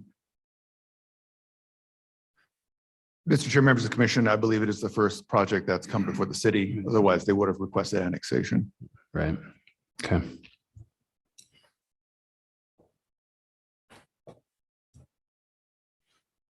So anything else? Mr. Chairman? Yeah, Mel. I just want to, I'm getting sort of slightly more confused. So David, packet page 323 shows the site plan. That's presumably what we're approving in the PUD. Are those it's not real clear on my computer. I don't know why, but are those sidewalks on there detached or attached? Mr. Chair, members of the commission, on that site plan, they're proposed by the applicant. Those are attached sidewalks. But then Mr. But Chairman, we're requesting detached. So. Yeah, site plans are showing attached sidewalks.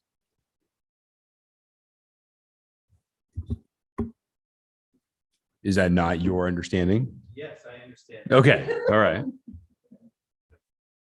So the condition would be if we approve as written now, they would move to detached, but that would alter the site plan. Right. Might alter the site. The applicant has tested, Mr. Chairman. Yeah. May I ask a question of the applicant? Hi. So there's a condition in there that says you have to have detached sidewalks.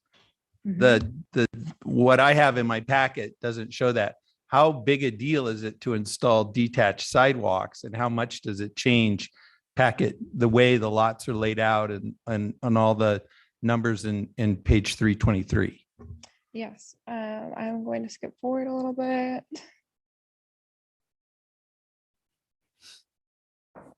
So as you can see, the dark gray is the road, light gray is the attached sidewalks. So that would mean that we would be taking it out of the square footages of the lot. You would be reducing the depth of the lot. So it is possible to make that site plan change relatively minor. But it would be taking it out of the lot and reducing the depth of the driveways. I mean, cars will park and they will block that detached sidewalk. I did want to say earlier, you talked about a compromise. So the compromise that might make more sense would be detached on the alley loaded products, although it puts it 5 feet from the buildings, and keeping the attached on the outer ring, I guess you could say. And then you talked about the 2-foot pathway, the difference in the pathway they talked about versus pathway we've shown. That's 2 feet. We can find 2 feet on the site if you need that to be a condition. And I just wanted to say that infill is difficult. It requires compromises and trade-offs. But to get a diversity of housing type in this neighborhood, we'll have to look through those compromises and hear your guys' recommendation.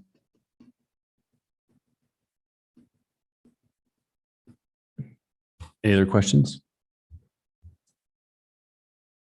Anyone? Mr. Chair, Commissioner Stead? I have a question for staff. Can you speak a little bit to our authority over the Warm Springs entrance debacle? Mr. Chair, members of the commission, I believe in the ACHD staff report, they prohibit direct access onto Warm Springs in their report. There is currently ongoing a discussion to change the functional classification of Warm Springs to a collector. ACHD and the city are working on that, but it's not complete. And I don't know where exactly that is. At this point in time, the Howie District's holding to their policy regarding arterials, which basically states you shall not connect to arterial if you have a secondary access point. So I agree with the city's transportation planners and that we could possibly get a connector point, although I am very hesitant to go against the direct recommendations and requirements of another agency. Thank you.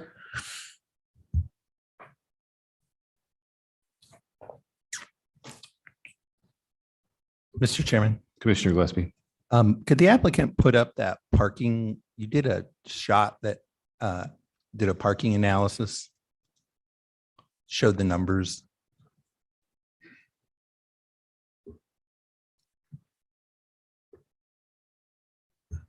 So if you had to go to attached or detached sidewalks, that would reduce the driveway apron parking per code, right? Because you can't count it if it's on a sidewalk.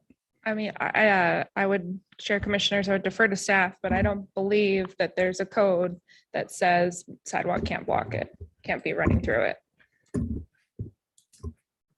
So I have that question for then the city staff. So if we go to your view of your condition, which requires detached sidewalks, what's your view on counting those 32 spaces that may now be impinged by that detached sidewalk? Mr. Chair, members of the commission, ideally, we would want the guest parking to be not blocking the sidewalk. So the city or the planning team would not consider that to be guest parking at that point, because the car then would be sitting over the top of the sidewalk. Theoretically, it's outside the setback, but it's not guest parking at that.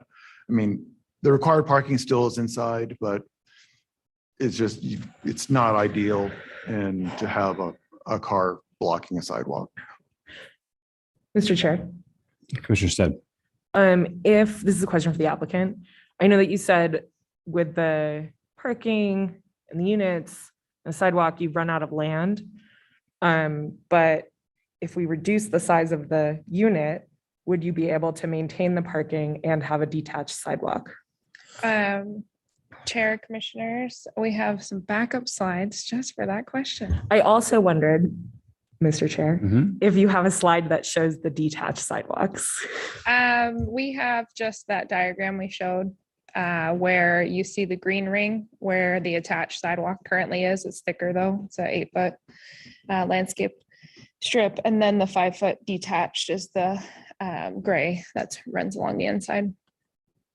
But the other question was about the square footage of the lots. So the square footage of the units. So the 2-packs, which run along the east and south side, are 1,580 square feet.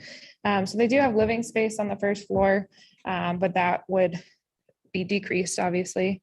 And then the 3-pack, which is what is on Warm Springs and the alley loaded, has the same, but again, you'd be decreasing the living space because the bedrooms are upstairs. Thank you.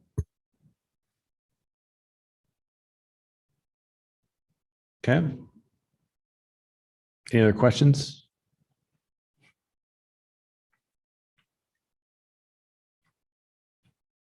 Okay, I think we're good on questions. Thanks, everybody. We'll go ahead and open up for public testimony. If you're here to testify on this item, please step on up to the podium here. Everyone gets 3 minutes to testify. Please start with your name and address. Come on up. And if you're online to testify for this item, please go ahead and raise your hand, and we'll move to online folks after the in-person folks here.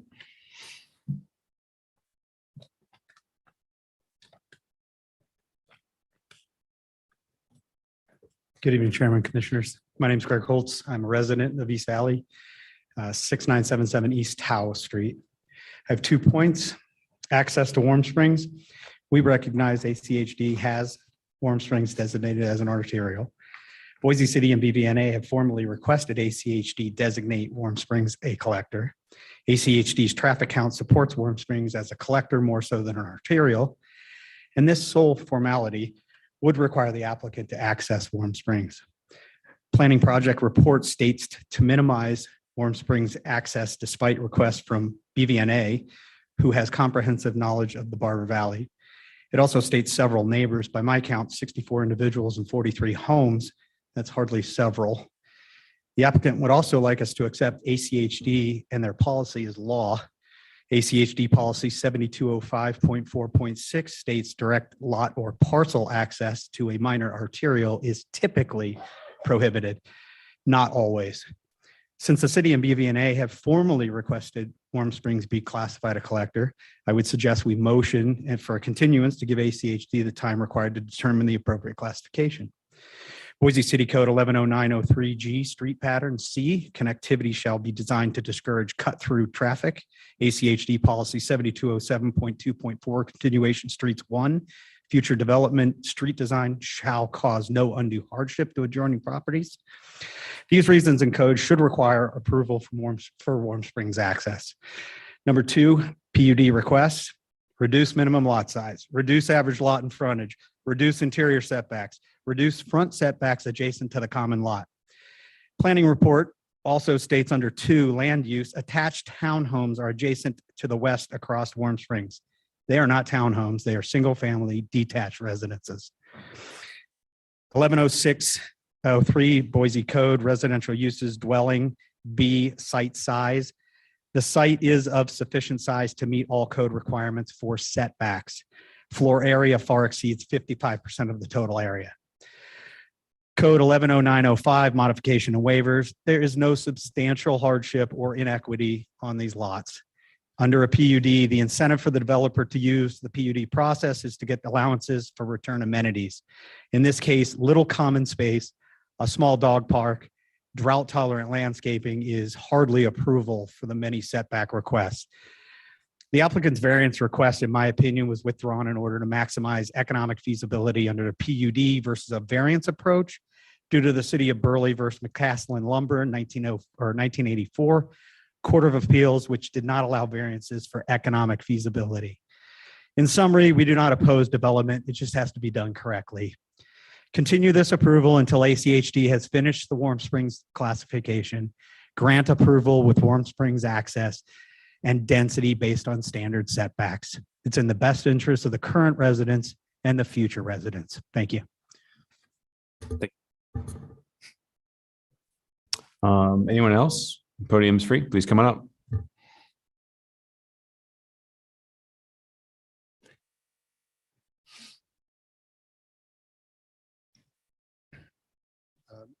Mr. Chairman, Commissioners, my name is Tom Hearn. I live at 6819 East Warm Springs.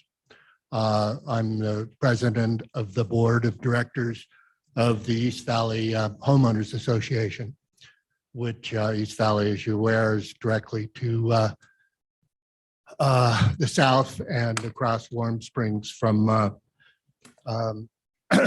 Atwell Place. Our main concern is access being denied by HCHD off of Warm Springs. Just to clarify a couple of things, East Valley does have detached sidewalks along Skybar, which is the street that runs through the middle of the East Valley subdivision. I would also think that having cars parked on a detached sidewalk in Atwell Place would be directly in violation of the American Disabilities Act, which, as you're aware, is typically enforced by litigation. So it's kind of a can of worms. The city of Boise has traffic division has recommended that Warm Springs be classified as a residential collector instead of a minor arterial. I think that Warm Springs was originally a rural highway, and at the time that the Highway 21 bridge was built, it effectively rerouted the traffic that came through Amity onto Warm Springs, and it essentially made it a de facto collector. There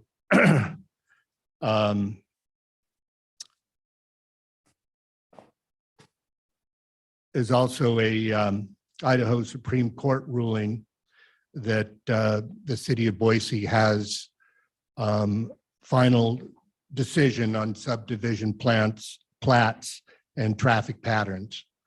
So as a homeowners association, we ask you to defer approval of Atwell Place subject to working through the problems between HCHD and city of Boise. It seems like every time we turn around, or it seems like city of Boise points to HCHD, HCHD points to city of Boise, and nothing's getting done. Planning is not happening. And we've got 2 schools on that route. We have 2 wildlife corridors on that route. We have a major greenbelt access on that route, and we have the future Sioux Howell Park on that route. So changing the classification would have traffic calming or results and make it more conducive to a residential neighborhood. Thank you. Thank you. Okay, come on up.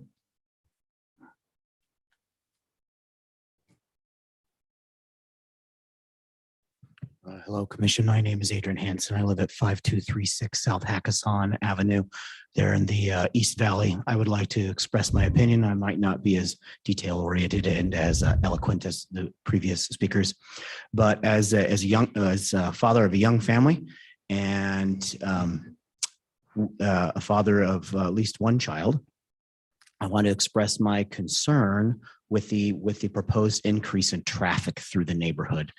I can tell you, living in the neighborhood, there are a lot of other young families. There are kids that play in the streets, whether they be playing ball, basketball, hockey, or just riding bicycles without parents. I mean, it's a very lively neighborhood.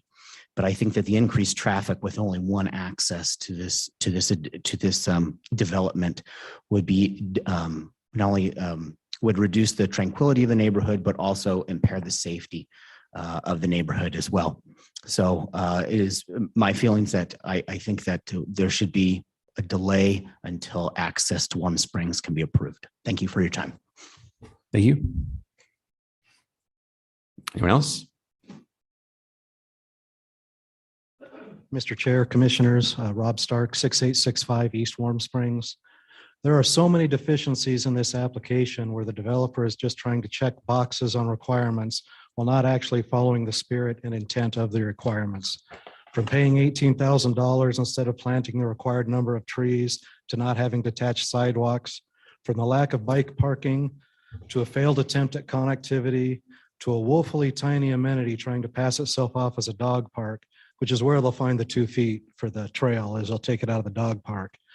Plus the fact that the homes to the west are not attached townhomes, but actually are detached single family. But the reason I'm here is to beg someone in the city to stand up and show some leadership to decide what we want Boise and the Barber Valley to look like. What kind of city and neighborhood are we trying to create? Do we continue to want Warm Springs to look and feel like the state highway it was 30 years ago? When the Highway 21 bridge was built, the highway traffic was shifted to Gowan. ITD is currently widening Gowan because it's meant to handle the traffic going from the valley to Boise County. Warm Springs has now become the connective tissue of the Barber Valley, and as such must serve all the people in our neighborhood in all modes of transportation. It fails to do that in the current configuration.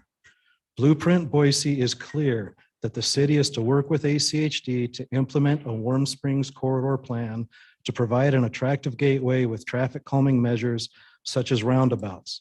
Pedestrian crossings and control of traffic speed are critical elements to be implemented. Nothing in the Atwell application does anything to make the corridor more attractive or contain any traffic calming measures. I hope you had a chance to look at the plan Brighton proposed in 2009, which I submitted with my written comments, which would have created roundabouts and other traffic calming and aesthetic features that are referenced in Blueprint Boise. ACHD denied it. This year, transportation staff sent a written request to ACHD asking for reclassification of Warm Springs. ACHD denied it. According to the KMST ruling, ACHD should be honoring the city's desires, but the city is allowing a junior ACHD staffer to deny Warm Springs access and streetscape changes in an ACHD report that couldn't even get the speed limit on Warm Springs correct. There seems to be a pattern here. The city repeatedly allows ACHD to drive planning decisions instead of taking control of the situation and following the comp plan. Instead of kicking the can down the road and hoping someone else will address this in the future, please do the right thing and help plan and create the city and neighborhood envisioned in Blueprint Boise. Please require Atwell Place to have direct Warm Springs access and frontage improvements, including planting required trees that honor Blueprint Boise's traffic calming and aesthetic goals. Thank you. Thank you.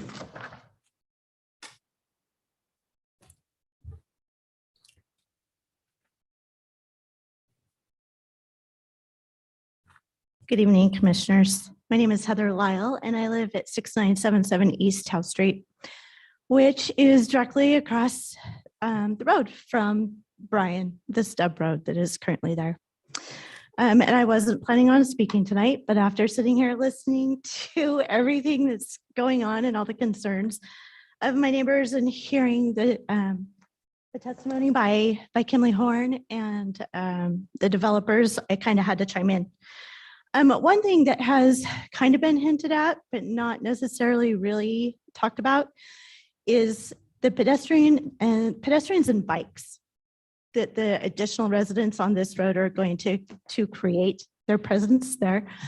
Every day I watch families with kids on bikes and walking their dogs cross Warm Springs Avenue.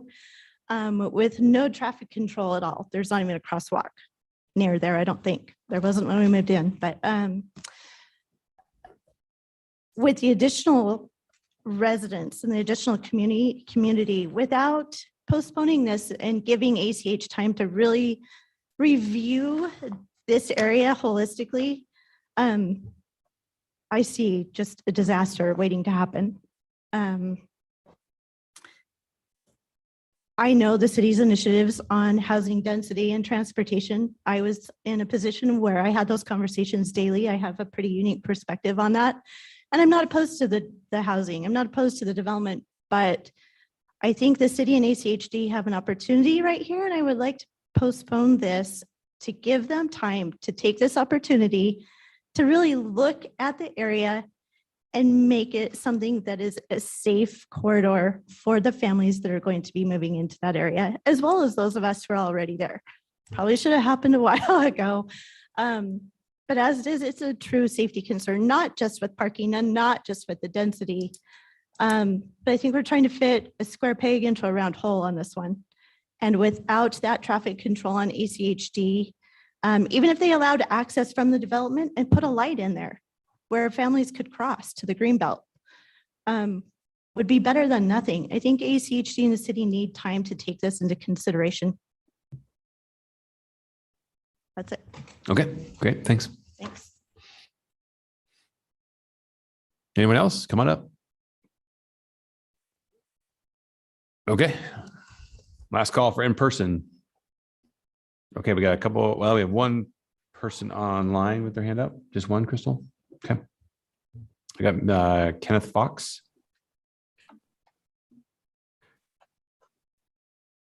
Yes. Hello? All right, hi there. Yeah, we can hear you. You can start with your name and address, please, for the record. Yes. My name is Kenneth Fox. I own 7132 East Sky Bar. I also own 7111 East Ghost Bar, which I am renting out now. I started living in East Valley in 2016 in a house on Towle Street that's directly opposite Bryan. And subsequently, I sold out my share of that house to my business partner who still lives there. And I live on Sky Bar, plus I constantly walk by my house on Ghost Bar. So I'm quite familiar with the neighborhood and the traffic pattern.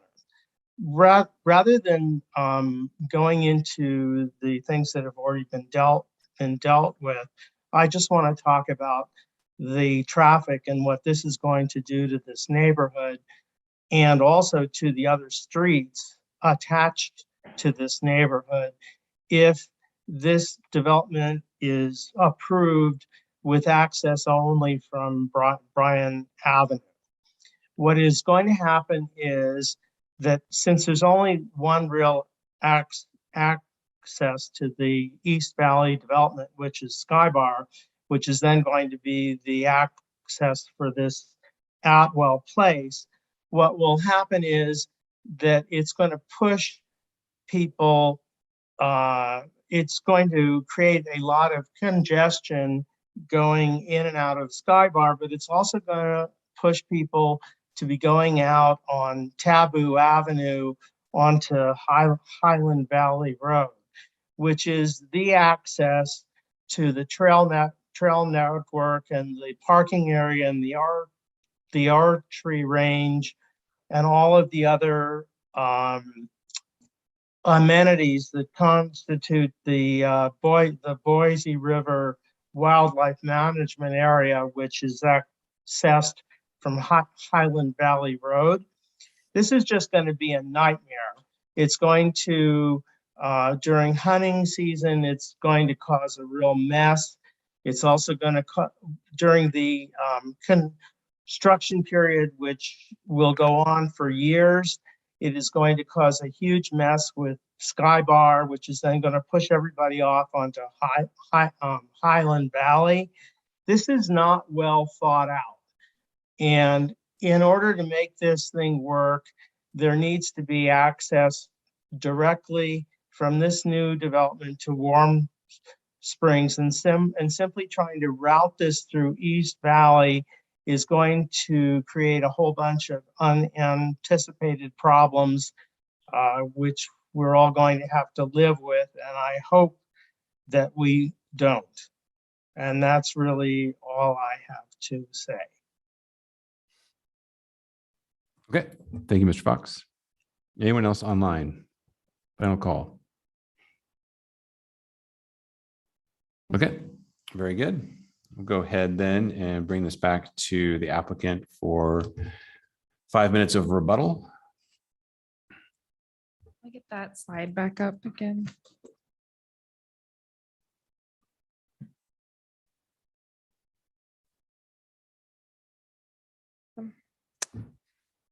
So again, Chair and Commissioners, we want to thank you for your time. We understand hard decisions are made here, and we'll do our best to explain the work that's done beforehand to make sure you're not put on the spot with some of these big conversations. So we appreciate the conversation from the neighborhood. This is an engaged neighborhood that takes development seriously and asks the hard questions, and we're prepared to talk about those hard questions. Growth is hard, infill is hard, it requires compromises, it requires connectivity. If it was going to be easy, it wouldn't be infill. It would be standard, complies with everything, sprawl. And so we think that there's a lot that's gone into tonight that might be overlooked. There was a lot of discussion about how Warm Springs is not being improved, it's not being addressed. So the homes will be facing Warm Springs, which a lot of the homes in this area actually don't address Warm Springs. And that's why it feels like your back is to Warm Springs all the time. There will be a 30-foot landscape buffer, so you will see a significant change in landscaping, and there will be a detached sidewalk. So this incomplete path today will be improved. For traffic calming measures, there is studies that say when you are inconsistent with your traffic calming applications, you do create more accidents. People are not used to traffic calming on Warm Springs yet. It is a holistic problem that we need to approach. And it's not the first time we've had the conversation. When Harris Ranch has been platted, this has come up time and time again, that there are issues with Warm Springs design about a collector versus an arterial. And either one would not encourage support for an access on it, whether it's classified a collector or arterial. This isn't the first time that the city and ACHD have disagreed on whether access should be given or not given somewhere. And you do have rights to condition if you feel like access should be given or reserved in the future. So we believe that there should be a holistic approach on Warm Springs, and it shouldn't be evaluated one piece of land at a time. There will be a pedestrian and bicycle light at Sky Bar, which will be improving this area a lot. And then waiting on ACHD was brought up multiple times. That is an indefinite measure. They have consistently said they don't support it at this time, and that they think this is the wrong path to be approaching it through. There isn't even a process in which we can go back to them formally. So it would be a hardship on this permit. This is again a recommendation to council. So we are excited to hear P&Z's feedback on the site plan. We understand if there's a need to get another site plan ready for council so that they can continue to reevaluate these decisions. We appreciate the discussion tonight and I look forward to your recommendation. Thanks so much. Okay, thanks, Nicolette. All right, we'll go ahead and bring these items back before the commission. Just as a reminder, we've got 3 items here: CER 22-11, PUD 22-28, and SUB 22-35. We can take them up individually or as a group. I'm game for however you all want to handle it.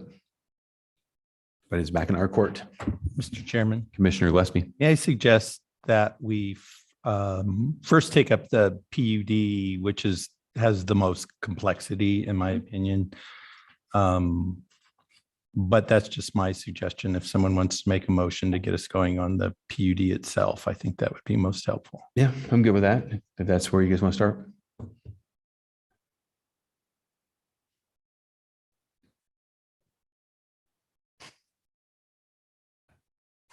Done all the lifting. I know. Or any of Or, I mean, we can start with the rezone too, or the annexation, I mean, right? Mr. Chair.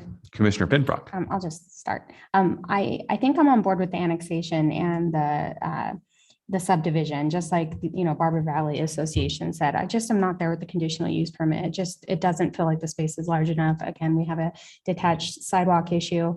And then their comment about, you know, just parking on those attached sidewalks. It's not really acceptable. I think we have to fit, the conditional use permit has to fit that area.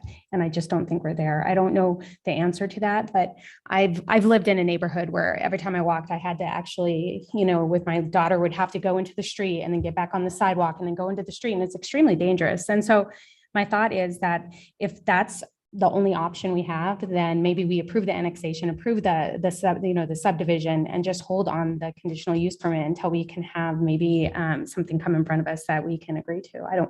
That's just my thought right now. Okay. Mr. Chairman. Yeah, Commissioner Gillespie. I'm ready. So I generally agree. Mm-hmm.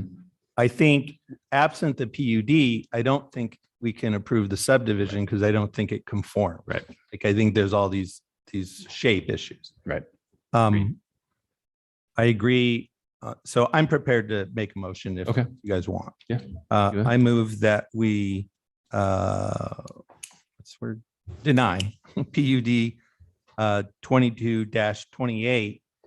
And my reason is that it does not meet the criteria 3, that the site is large enough to accommodate the proposed use, yards and open space, pathways, fences, parking, et cetera, et cetera.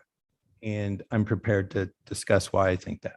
Second. I got a great, thank you, Commissioner Pinbrook. So I have a motion to deny the PUD in a second from Pinbrook. Chairman, please. So if we go through the approval criteria for the planned unit development, this will get my cards on the table across each of these. Mm-hmm. Location is compatible to other uses in the neighborhood. Yes. I think an R2 zone at 11.875 units per acre is compatible with the surrounding R1C zone and what's across the street. 2, the proposed use will not place an undue burden on transportation and other public facilities in the vicinity. I actually agree with that. I think the ACHD, they did their traffic studies, they opined. I don't have any reason to disagree with that. I'm going to come back to the ACHD point in a minute, but I think criteria 2 is met. I think criteria 3 is not met. We can discuss why. I think criteria 4 is met. I don't think putting more residential next to residential at these densities creates an adverse impact with respect to the code. And 5, the proposed use is in compliance with the comp plan.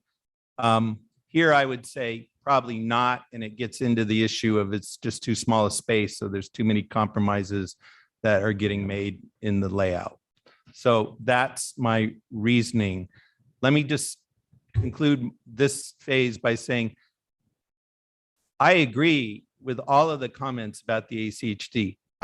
However, the applicant is entitled to have a hearing on their application with the way things are. And so either we can add a condition that says you can't do this unless you get access on to Warm Springs, but I don't think it's fair or right to deny it because ACHD has taken that position today. Just because it might change in the future, that's not relevant to the decision tonight. So I'll stop there. Mr. Chair. Commissioner Stead. Yeah, to just add to that point, I support the motion, but just for the neighborhood's sake, I guess it's not because of the access onto Warm Springs.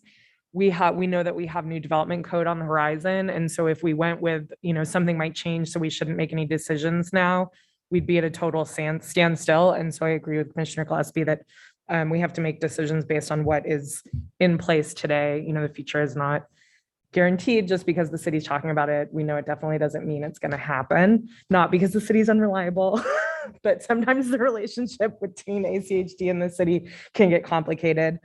So for all those reasons, I support the motion. Yep. Thanks, Commissioner Stead.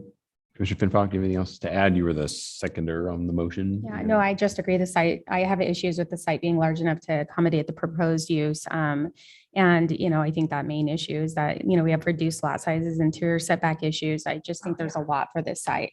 But I do agree with the comments of the commissioners about ACHD. I don't think, I think they opined and it is what it is. It sounds like hopefully there'll be some development there in the future, but I think it's not for us to go against an agency's comments or opinions or any other conditions of approval. So.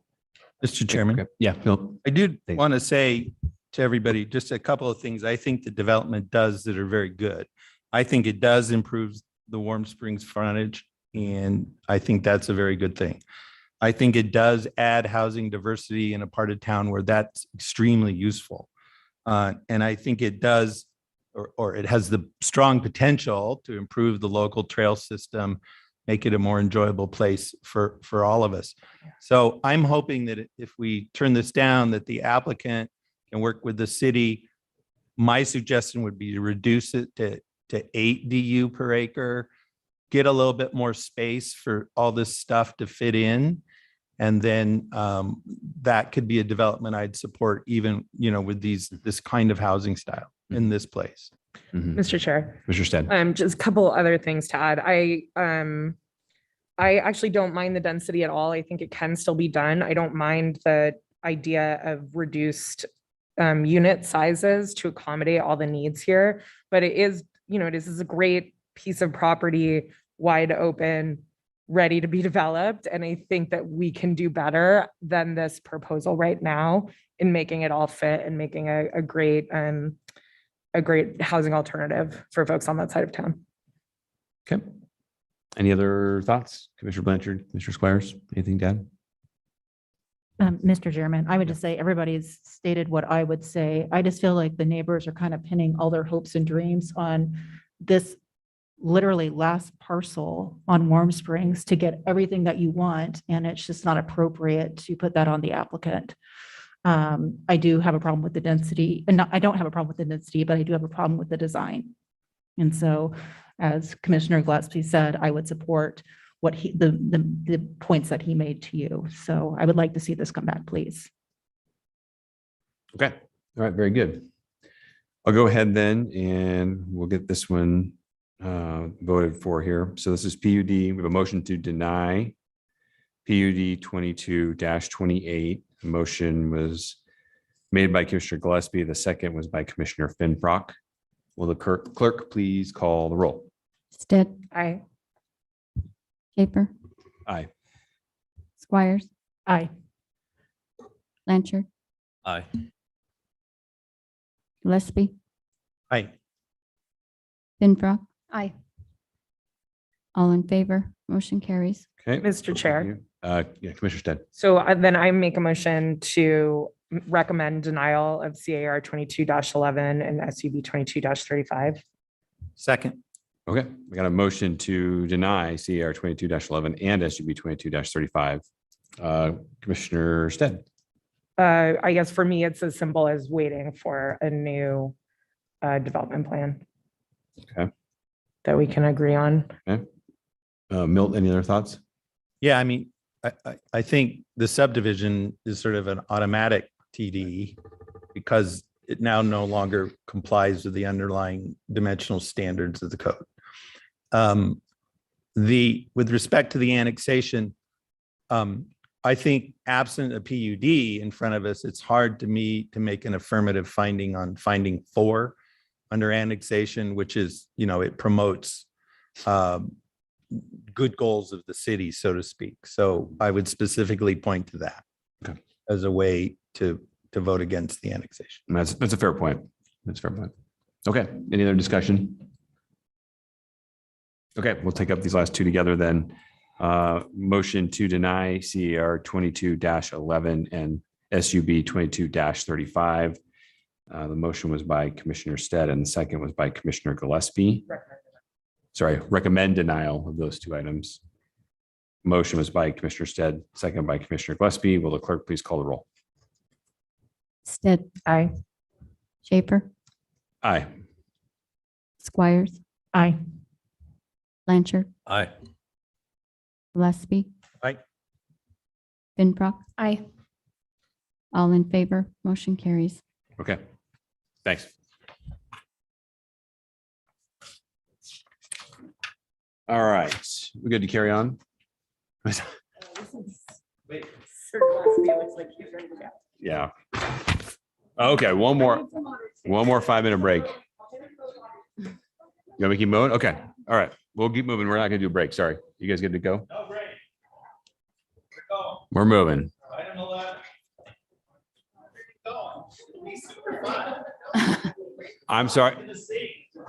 Meredith is getting water for Milt. So we're going to introduce everything, get it rolling while she's doing that. And for herself. And Dave's been waiting patiently all night. So, okay. Last item tonight. Thank you for your patience, Delaney and Dave, and applicant. This is PUD, item number 11, PUD 22-34, Glancy Rockwell and Associates at 1404 South Philippi Street. This is a conditional use permit for a planned residential development comprised of 108 multifamily units on 4.96 acres in a C2D zone. And we're going to hear from Delaney Garlick from staff. Good evening, Mr. Chair, members of the commission. Before you is a request for a PUD. Project site is 4.96 acres located at 1404 South Philippi Street in a C2D general commercial with design review zone. The project site is immediately adjacent to the Hillcrest Shopping Center, comprised of multi-tenants, including commercial, retail, grocery, and a library. The site is situated less than 800 feet from the Overland Road and Orchard Street intersection, which is designated as a community activity center. The applicant is requesting a PUD for a multifamily project comprised of 108 1- and 2-bedroom units with a density of 21.8 units per acre. The property shares access, circulation, and parking with the adjacent commercial development. No new curb cuts on Overland or Philippi are proposed. Pedestrian pathways are provided internal to the site, connecting parking areas, buildings, and the on-site amenities. There's also connectivity to the surrounding goods and services located within the Hillcrest Shopping Center. There will be 6 3-story multifamily buildings at a height of around 38 feet. The project complies with the development standards and code. Additionally, the site is well served by goods, services, in close proximity for both walking and biking. Public comments were received during review and as late correspondence, expressing concerns with traffic impacts, density, height, and compatibility. ACHD has reviewed the project and determined no mitigation or improvements would be required along the adjacent roadways. Density and height of the proposed project are well under the maximum allowed in the C2D zone, and the surrounding topography reduces the appearance of the massing of the buildings. And staff has found that this project is compatible with the comprehensive plan and meets the required findings. Planning team recommends approval, and I'm here if you need any questions. Thanks. Okay, thanks, Delaney. Next, we'll hear from the applicant.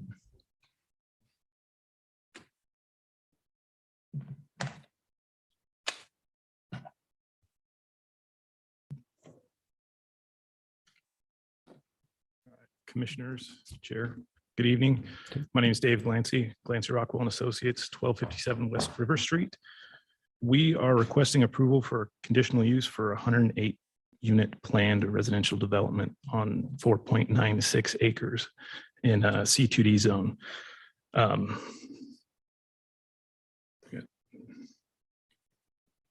just jump right into the site. It's 5 acres located on the corner of Philippi and Overland. It will share access with the adjacent Hillcrest Shopping Center. There will be a landscape buffer between the commercial parking and the internal circulation of the apartment complex. It's going to go into the vacant lot in the southwest corner of the lot. It was a Fred Meyer years ago. It's compatible with the adjacent uses across the street from Philippi. There's townhomes. Everything else around it is either C2 LOD. Should be right at home in that area. If we go into the landscape plan, we can see a little more. We're going for 21.8 units per acre, 108 units, 147 parking spaces, many of which will be covered.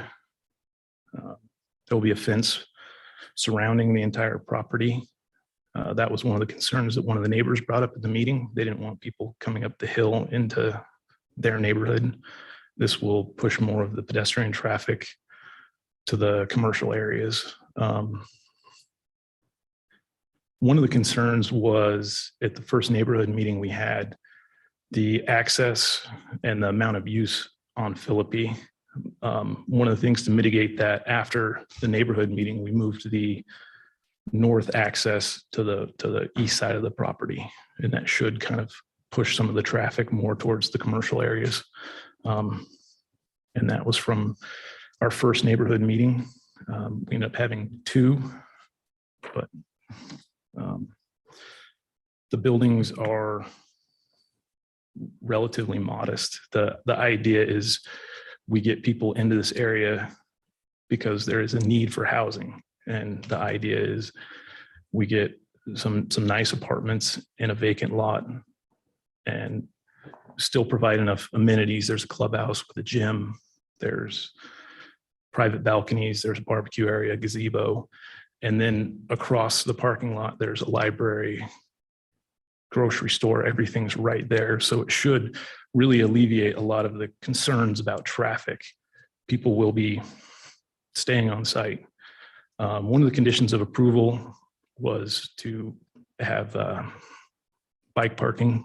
And yes, we'll get into that a lot more in DR, but we do plan on having at least one bike parking space for every unit, and many of them will be covered inside the hallways.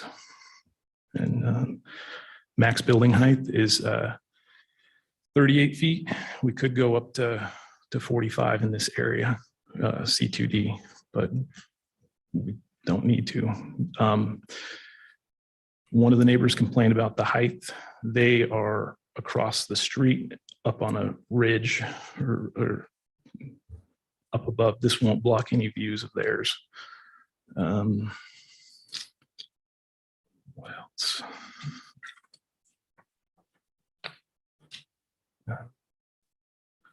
Yeah, in summary, I mean, we agree to comply with the conditions of approval set forth by the city. And yeah, that's all I got, short and sweet. Okay. All right.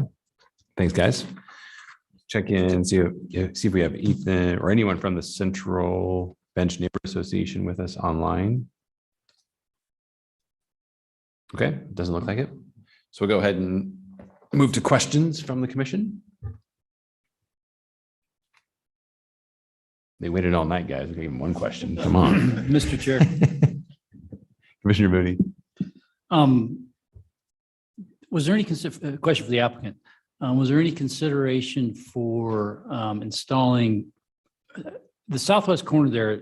It's a landscape issue, obviously, for the slope. In fact, I think what it says, save and protect existing landscape. So what's that corner gonna look like, that southwest corner? Thank you, Chairman, Commissioner Mooney. The top area, yes, is not being developed under this project.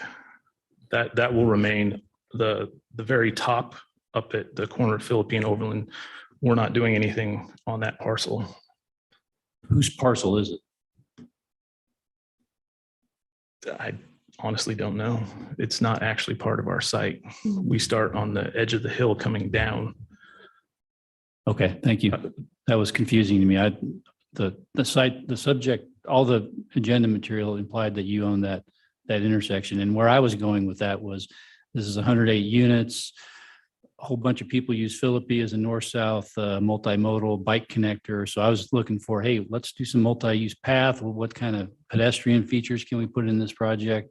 If nothing else, an RRFB at that intersection. Across the street is the Boise Pathways plan shows that Settlers Canal is going to be a major thoroughfare going northwest out of there. So that would be an appropriate RRFB location. to get people out of this Hillcrest Apartments into these other multimodal transportation options. Thank you.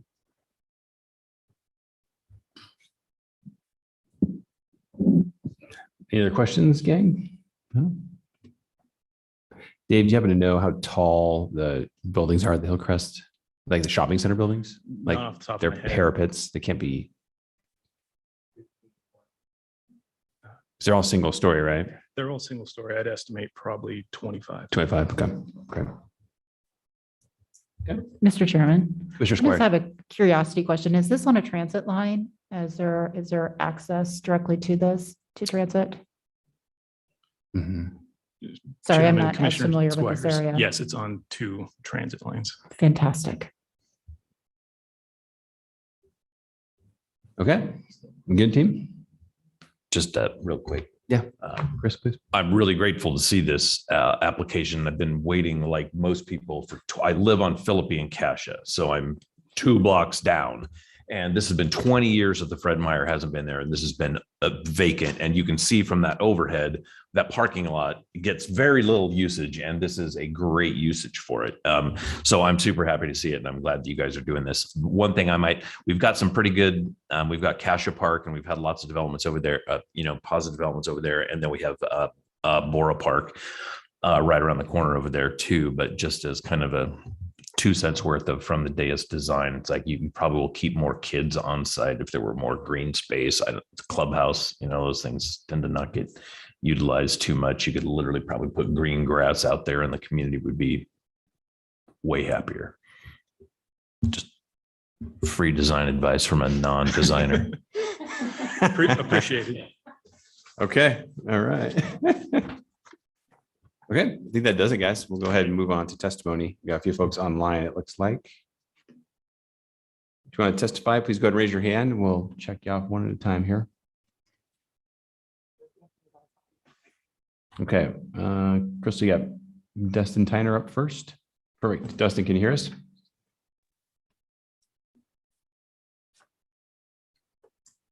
Hello?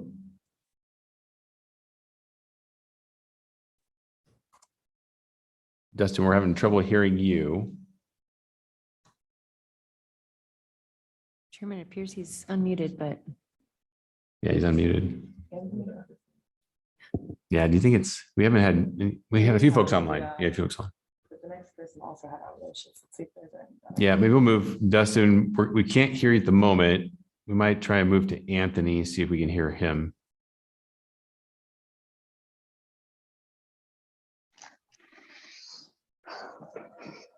Hello? Hello. Good evening, council. Hello there. Can you hear me? We can. If you can start with your name and address, please. You have 3 minutes to testify. Yeah, my name is Anthony Brinkice. My address is 1441 Felipe or South Felipe Street. I'm like right across the street from this development.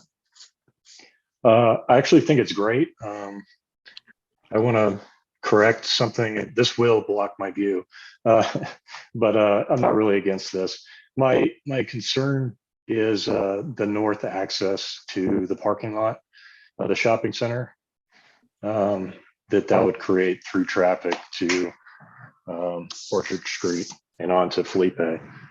There's already quite a bit of traffic on Felipe, and there's quite a bit of noise on this street. I would prefer that it stay like that. But yeah, the through traffic is my main concern, especially with that trail, I think that lateral right there. A lot of people like walking that street. I think increasing traffic right there would be a bad idea. Okay. And that's all I have tonight.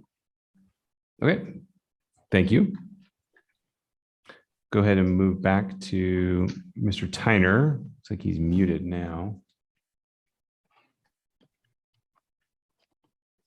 Hello? There you are. Yep. There you are. Yes, I just had a question about, I'm a little concerned. I live on 5511 Randolph, and that's a thoroughfare into Curtis coming up if you're heading west on Overland. So any of those access for their automobiles trying to get in and out into a freeway would have to get to Curtis. Has there been any consideration on what will be done with that? Okay, we can't actually answer questions right now, but maybe perhaps during rebuttal, the applicant can do that. And I'm sorry, Mr. Turner, could you please provide your address for us for the record? Yes, 5511 Randolph. Okay. Great. Thank you. Okay. Anyone else online would like to testify? Very good. Okay, we'll go ahead and bring it back to the applicants for a quick rebuttal. John Brecken, Brecken Land Design, 6661 North Glenwood Street, Garden City. I guess in rebuttal for the traffic and circulation questions, I would refer to the update to the traffic impact analysis that was performed earlier this year, May 4th. Within that, it analyzes and provides information of existing traffic patterns, circulation patterns to the shopping center, as well as what the proposed traffic circulation patterns would be. One of the reasons the ACHD doesn't feel there's any improvements that are going to be required at this time is that the traffic and circulation is adequately distributed throughout the site.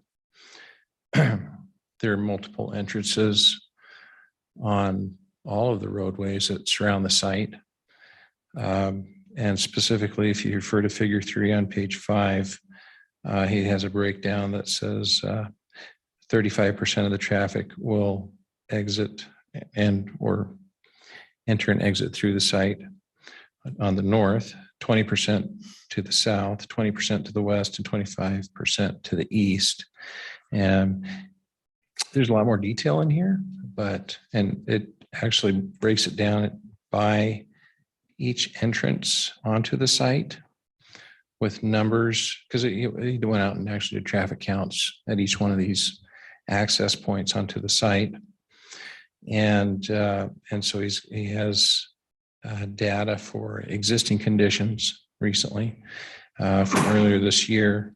And then part of what the traffic engineer does is uses the national standards for establishing what the circulation and traffic flow rates will be once a development is realized. Anyway, the summary is such that it will continue to be evenly distributed throughout those entrance and exit points. I stand for any questions. Okay. Thanks, guys. All right, we'll go ahead and bring this item back before the commission to render a decision. We're talking about PUD 22-34. Mr. Chair, Commissioner Moore. I move that we approve PUD 22-34 with all the terms and conditions of the staff report. Second. Okay, thank you. I've got a condition to approve from Commissioner Moore and a second from Commissioner Blanchard. Any discussion? Mr. Chair, Commissioner Moore. I think the staff report states it pretty well. It's near transit. It's a diversity of housing types along a major road. There's library and other kind of amenities nearby. And I think this is a great use of a lot that's been underutilized for some time. And hopefully will help with some revitalization of the rest of that kind of center as well. Okay, thank you, Commissioner Moore. Any other discussion? Okay. Just real quick, guys, nice job. I grew up on the bench. I used to shop at that Fred Meyer. I think it was Grand Central before that. I'm dating myself, but you used to be able to buy really nice lawn pottery on that field. That's right. And then there was, totally. Yeah. You go buy like your little gnomes and